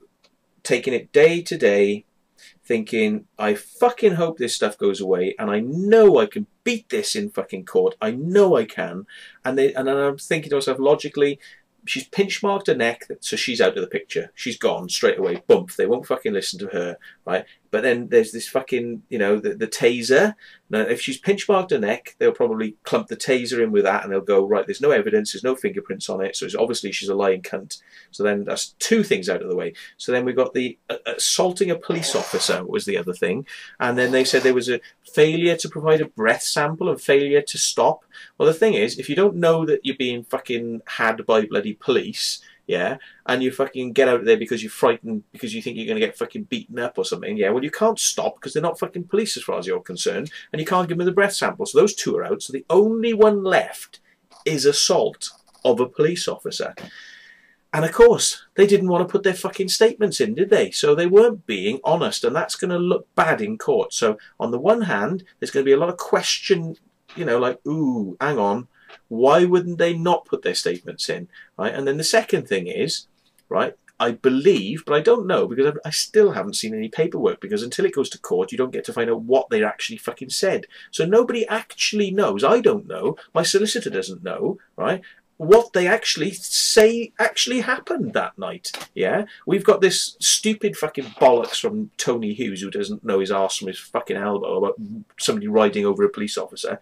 There was a second thing in the newspaper of that I had driven off with this police officer's hand in the window. Well, if he can get his hand in the fucking window like that to do anything with that much fucking gap, he's a superhero. Well, obviously he is a fucking superhero because he decided to fucking run at a moving car at 45 degrees. I mean, what are people thinking, you know? But then again, see, you know, I hate to say it, but there's not always the brightest fucking eggs in the barrel that work for the police force, and quite often there are a lot of fucking ex fucking military types, you know. I saw that police officer. I'm very certain. I swear it must have been him in Morrison's in town. And I walked past and saw a guy with a big fucking thing on his arm. It was all like blue plaster Paris, you know, sort of stuff. And like, so I walked past. And as I was walking, I could see the reflection in the window, and I could tell that this person was looking at me. So I would walk quite a distance away, and I could see they were just staring at me as I was fucking walking. They were just staring and following me as I was walking away. And then I sort of looked back, and then they went and looked down at the ground, and I thought, that's the fucking guy. He's got to be. That's him. That's fucking, I bet you any money that's the fucking guy. It might have not been him, but you know, it's just one of those, you just know, don't you? You fucking know. And there he was with his broken fucking arm, and apparently he dislocated his shoulder and broken his arm. But the thing is, I don't know. I don't know what the police said had gone on that night, but I know for fucking certain that if they'd had the chance to concoct something, they probably would have. Yeah, I believe that. Yeah, but they would have concocted something because they wouldn't want to look fucking stupid. Yeah, they're armed response police. They're out fucking in the dark with no fucking markings on their car, wearing black. Fucking, they're getting into situations where people are getting fucking injured, i.e. them, and it looks fucking stupid for them. So what are they going to do? They're going to try and pin it on you. And that the fact that I had the evidence of the car where they said they were probably conflicted. If they put their statements in, the car made it look like there was something different going on because of the forensics off the car and where the positions of the bodies were and all this, and it didn't add up. That guy's fingerprints were on the window, going down the window, and you know, the imprint of the fabric of his clothing was on the middle of the car. So, you know, there's no way somebody's going to get their fucking hand in through the window if the imprints are on the middle of the car. Hang on, I can't do it now because the bloody thing's gone again, isn't it? Desktop presenter's gone. Let me do it quickly. So anybody got any questions? Let's get them in. So oh. Right, let's just get this going. I'm going to have to do this so quick so it doesn't bloody crash, isn't it? You know, because I just get a feeling we're going to get another fucker otherwise. Right, let's get the pictures up. This is a picture I found. No, this is just a joke, okay? But if you type Polly Carson into Google and do an image search, if you switch to image search and you type Polly Carson in, you get this, right, is one of the pictures, okay? So, what the fuck? Seriously, I'm not kidding you. Do it now. It might go away, but try it now. Like, just image search in Google, Polly Carson, P-O-L-L-Y-C-A-R-S-O-N, Polly Carson. That's the fucking, what the fuck's that? Anyway, that's quite funny. So, there we are. Let's just show you the car. Because, you know, I haven't put any photos up of this, but you can see where the car, there's mud sprayed on the car. That was there anyway, to be honest, because I've been riding around, you know, for a few days, and there's loads of mud on the car. But can you see, let me just show you, can you see here the big smudge mark of the side of this person's body? And up here, if you can just about see it, up here there's fingerprints which are hard to see, but I've got other photos and I'm sure they've got photos, fingerprints of somebody's hand being scraped down the side of the car. So the thing is, this person was well past the front window, so you know, I can't see. It just doesn't add up. I don't think it adds up. You know, the person, what were they doing that far down the side of the car? So all this business about fucking sticking their hands in and doing all this bollocks is fucking rubbish. I bet, you know, besides which, you just don't know. Maybe they had a fucking camera in their car and they know exactly what they did. Maybe, because I would imagine they probably had some sort of evidence there that fucking showed that I was telling the truth and they were being pricks. I would imagine, because I mean, they're armed response officers, you're going to want that sort of stuff. So maybe they knew all along that it was fucking bollocks and they were just, I don't know. I haven't got a lot of faith in it really, but you know what? And they said, somebody saying, can we see my mashed up face? Yes, you certainly can if you wish. There you go. So there's one. There's another. Oops. Another. That's obviously on the left hand side. on my right, but left in the photo. Yeah, you can see the line quite defined there where it punched into the eye, I suppose cheekbone you'd call it, but like near the eye socket. So yeah, there you go. So that's it. And then you got with her fucking stupid marks on her neck that what she said they were punch marks. She'd been assaulted. But how the fuck do you get punch marks that look like pinch marks? She just blew herself right out of the fucking water with that. And that's my photo interpretation of what she really looks like if you see her demon face. And Polly Carson. Yeah, what the fuck? Polly Carson, her, whose name shall probably hopefully not be mentioned again, and there's her in my bedroom. Look, see, when she came to stay in Bishop's Cannings, yeah, she came to stay in Bishop's Cannings, and I didn't fucking charge her any rent, obviously, you know, being fucking friendly, but I even gave her my fucking bed to sleep in, right, and I went and slept downstairs in the unheated lounge on the sofa, right, so she could have my bed, yeah, that's how much of a cunt I am, yeah, that's how much of a fucking miserable cunt I am, and there's her bloody t-shirts of, you know, Mickey Mouse with a gun, blood splatters, fucking women with their tits bleeding fucking blood from her t-shirt printing site of chav fucking t-shirt equipment for London rioters, you know, fucking wear this whilst you break into fucking W.H. Smith's and you'll be alright, my son. Yeah, great.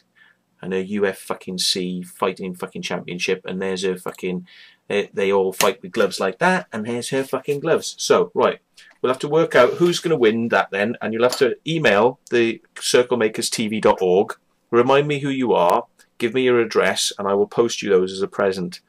And, you know, a little bit of fucking history, I suppose. But I wouldn't put them on, otherwise you might get the demonic fucking thing sort of possess you from there, and then you'll sort of like start walking around like fucking trying to attack circle makers, and like your hand will be like, I gotta call the police, I must strangle a circle maker, police, he's attacking me, police. Fucking. So there we go. There we are. So. Yeah, if somebody wants to keep a record of the chat channel, and there's fingers crossed, you never know, this might actually be recorded. I don't want to fucking record this again. You know, I hope somebody's recorded it or something's recorded it. But there we go. So thanks. Let's have a look. Calm your boots, somebody said. Do I feel better now? Yes, I do. But I only feel better if the fucking information is out there in a way that it's going to keep on fucking stinging the bastards, because I mean I'm not going to be content really if this fucking show hasn't recorded. I want this on YouTube, and if YouTube make me take it off, I'll put it on my own website and I will host it from there, and I will put a link on YouTube saying sorry, this video has been banned, but if you want to watch it off site you can watch it on my site. So they will not get rid of it.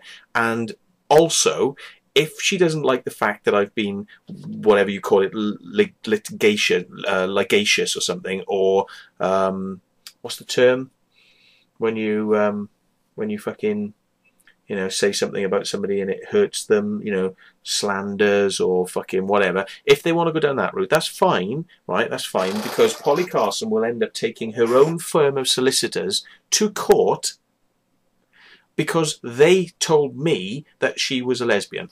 Right, so if you want to do that, Polly, that's fine, because you'll have to end up taking your own firm of solicitors that you work for as a legal secretary to court to attack your own firm, and you think you're going to keep your job after that? I don't think so. I don't think you'd want to keep your job after that. But there we are. So I don't think there's much of a problem, but I want this recorded on YouTube because I think libelous, yes, defamation. That's the words, thank you. So I want this recorded, and I want this somehow to be there to fucking go, fuck you for trying to get me in fucking jail. This is what you get. Yeah? So there you go. And there's more afoot for them is going on behind the scenes. But as I say, I can't talk about it because there's still stuff going on with the solicitors at the moment about all of this stuff. So, but I can't discuss that. But yeah, it's not very fucking cool, is it? I mean, this has not been very fucking cool. But anyway, I'm glad that. Have you been charged with police assault? I was charged with it, but only you know, up until the point where they dropped the case, and then they just weren't going to offer any evidence. They dropped everything. They dropped the assault against Shelley, which wasn't fucking real. They dropped the fucking assault against a police officer, which didn't happen because he assaulted himself by running into the moving car. So that's fucking stupid. So I hadn't assaulted him; he assaulted himself. There was the failure to stop. Well, I can't stop if you don't know it's fucking police, and failure to provide a breath sample. Again, if you don't know it's police, you can't provide a fucking breath sample. And then there was the taser, which fucking had no evidence linked to me. Otherwise, I'd be fucking done for it, you know. And there's nothing that linked, or they could take me to court for. Otherwise, they fucking would have, yeah. And I've been reliably informed by some people in the legal circles. I've been reliably informed that they wouldn't stand a chance. That if I told the court what I'm telling you here now, and I've told the police, they would just laugh it out of fucking court. It would just be like, no way, you know. So obviously, you know, it's a long story to tell people all the background to this and where it's coming from. But yeah, it's pretty fucked up, and yeah, all the charges were dropped. So there we go. Oh, somebody sending a link here. Let's see if I can get it. Oh, mind you, it's a little bit awkward to get that because it's a long link and it's gone off the line. And ooh, hang on, how can I do this then? Let's see. Any last questions? Because I'm going to shut the show down any second if there's no takers. Oh, did I didn't show the don't think I showed this actually. Let me just see if I can get this up. Fuck. Hang on, I got to get this up. Why haven't I got this?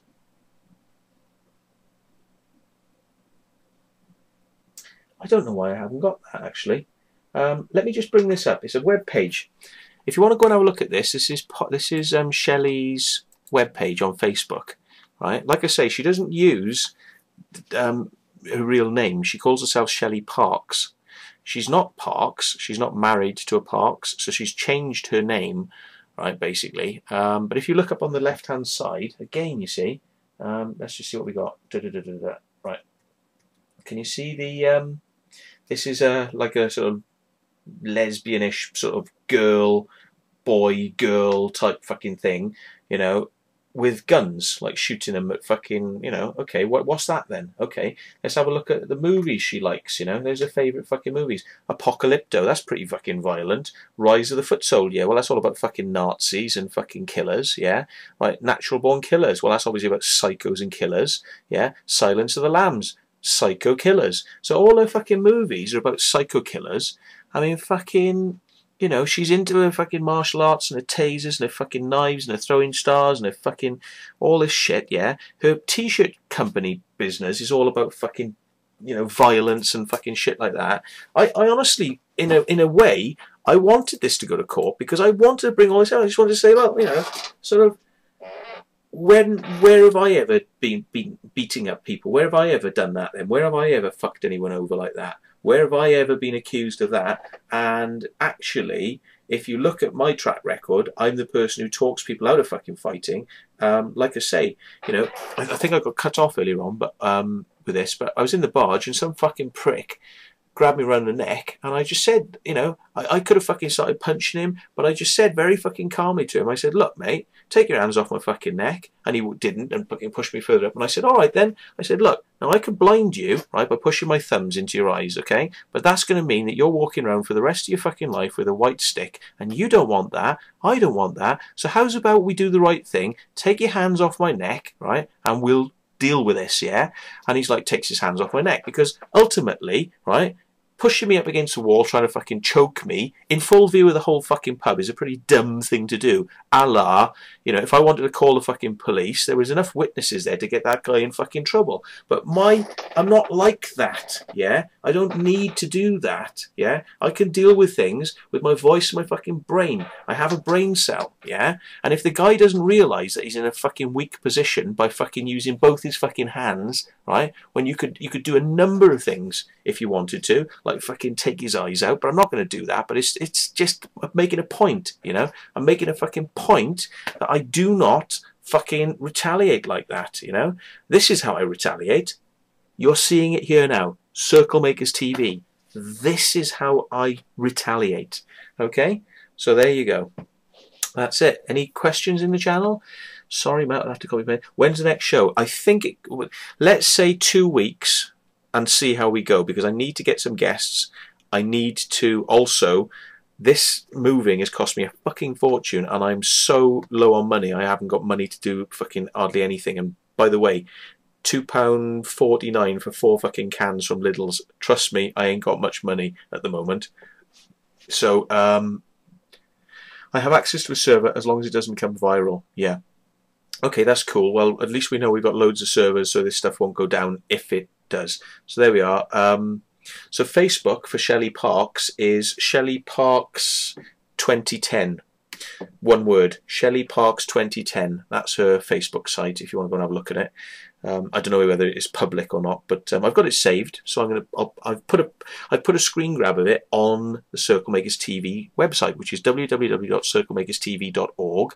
Links, and it's called something like Shelley Not Much in a Day's Work, and there's, go and have a look at that. If you want the final cherry on the top of this, I will let you go and have a look at a letter she sent to somebody that I actually put her in touch with so she could get her some work for herself, because she wanted to be a web designer, but she doesn't fucking have a clue about computers and web design. She likes to think she does, but she doesn't. I could explain it on the show, but it's getting late now, and you've had fucking 3.5 hours, and I'm sure you want to go. Anyway, read it yourself on the site. You'll have a laugh, because it just goes, this is Shelley's own words, yeah, to somebody I know, yeah, and you want to see it. Like, you know, she's basically going, no, it's not my fault. It's not my fault I can't design a website. It's your fault. I asked you for stuff you never give it to me. And anyway, it's Matt Williams, and you're ganging up on me, and you're just in with Matt, and you're just in with Matt, and I'm a victim, because did you know he assaulted me? And so you're so fuck you, bitch. Anyway, hasta la vista, baby. Yeah, or something like that, and she shouldn't say fuck you bitch, but basically at the end of it all, after telling this woman that gave her 250 fucking quid to do a website, right, which she doesn't come up with, yeah, and she's fucking basically batting it back at this woman, like, no, it's your fault, it's your fault, it's your fault, and making out that she's done loads of work, right, creating this fucking website for this woman. And do you know what? All she did is fucking type the woman's name into a fucking template, right, so it creates the website for her, yeah, and then basically puts that up there, and there's no information. It's just junk. It's like a photo, which isn't the woman, and it's like other photos of businesses, which aren't her business, and loads of Latin text, yeah? It's a template site. Sonia would know exactly what we mean, but, you know, anybody who's done web design, it's called a template site. It's not the real site. It's basically, you just put a header on it, you go, would you like that one, sir? Or would you like this one? Would you like it in green or red? And when they've finally made up their minds, then you actually fucking do it, right? So she's basically given her a template site, charged her 250 quid, and then told the woman she's a fucking cunt and she can fuck off, and you're in with Matt Williams and fuck off. And then her parting words to this woman, right, who's been fucked over, is hasta la vista, baby.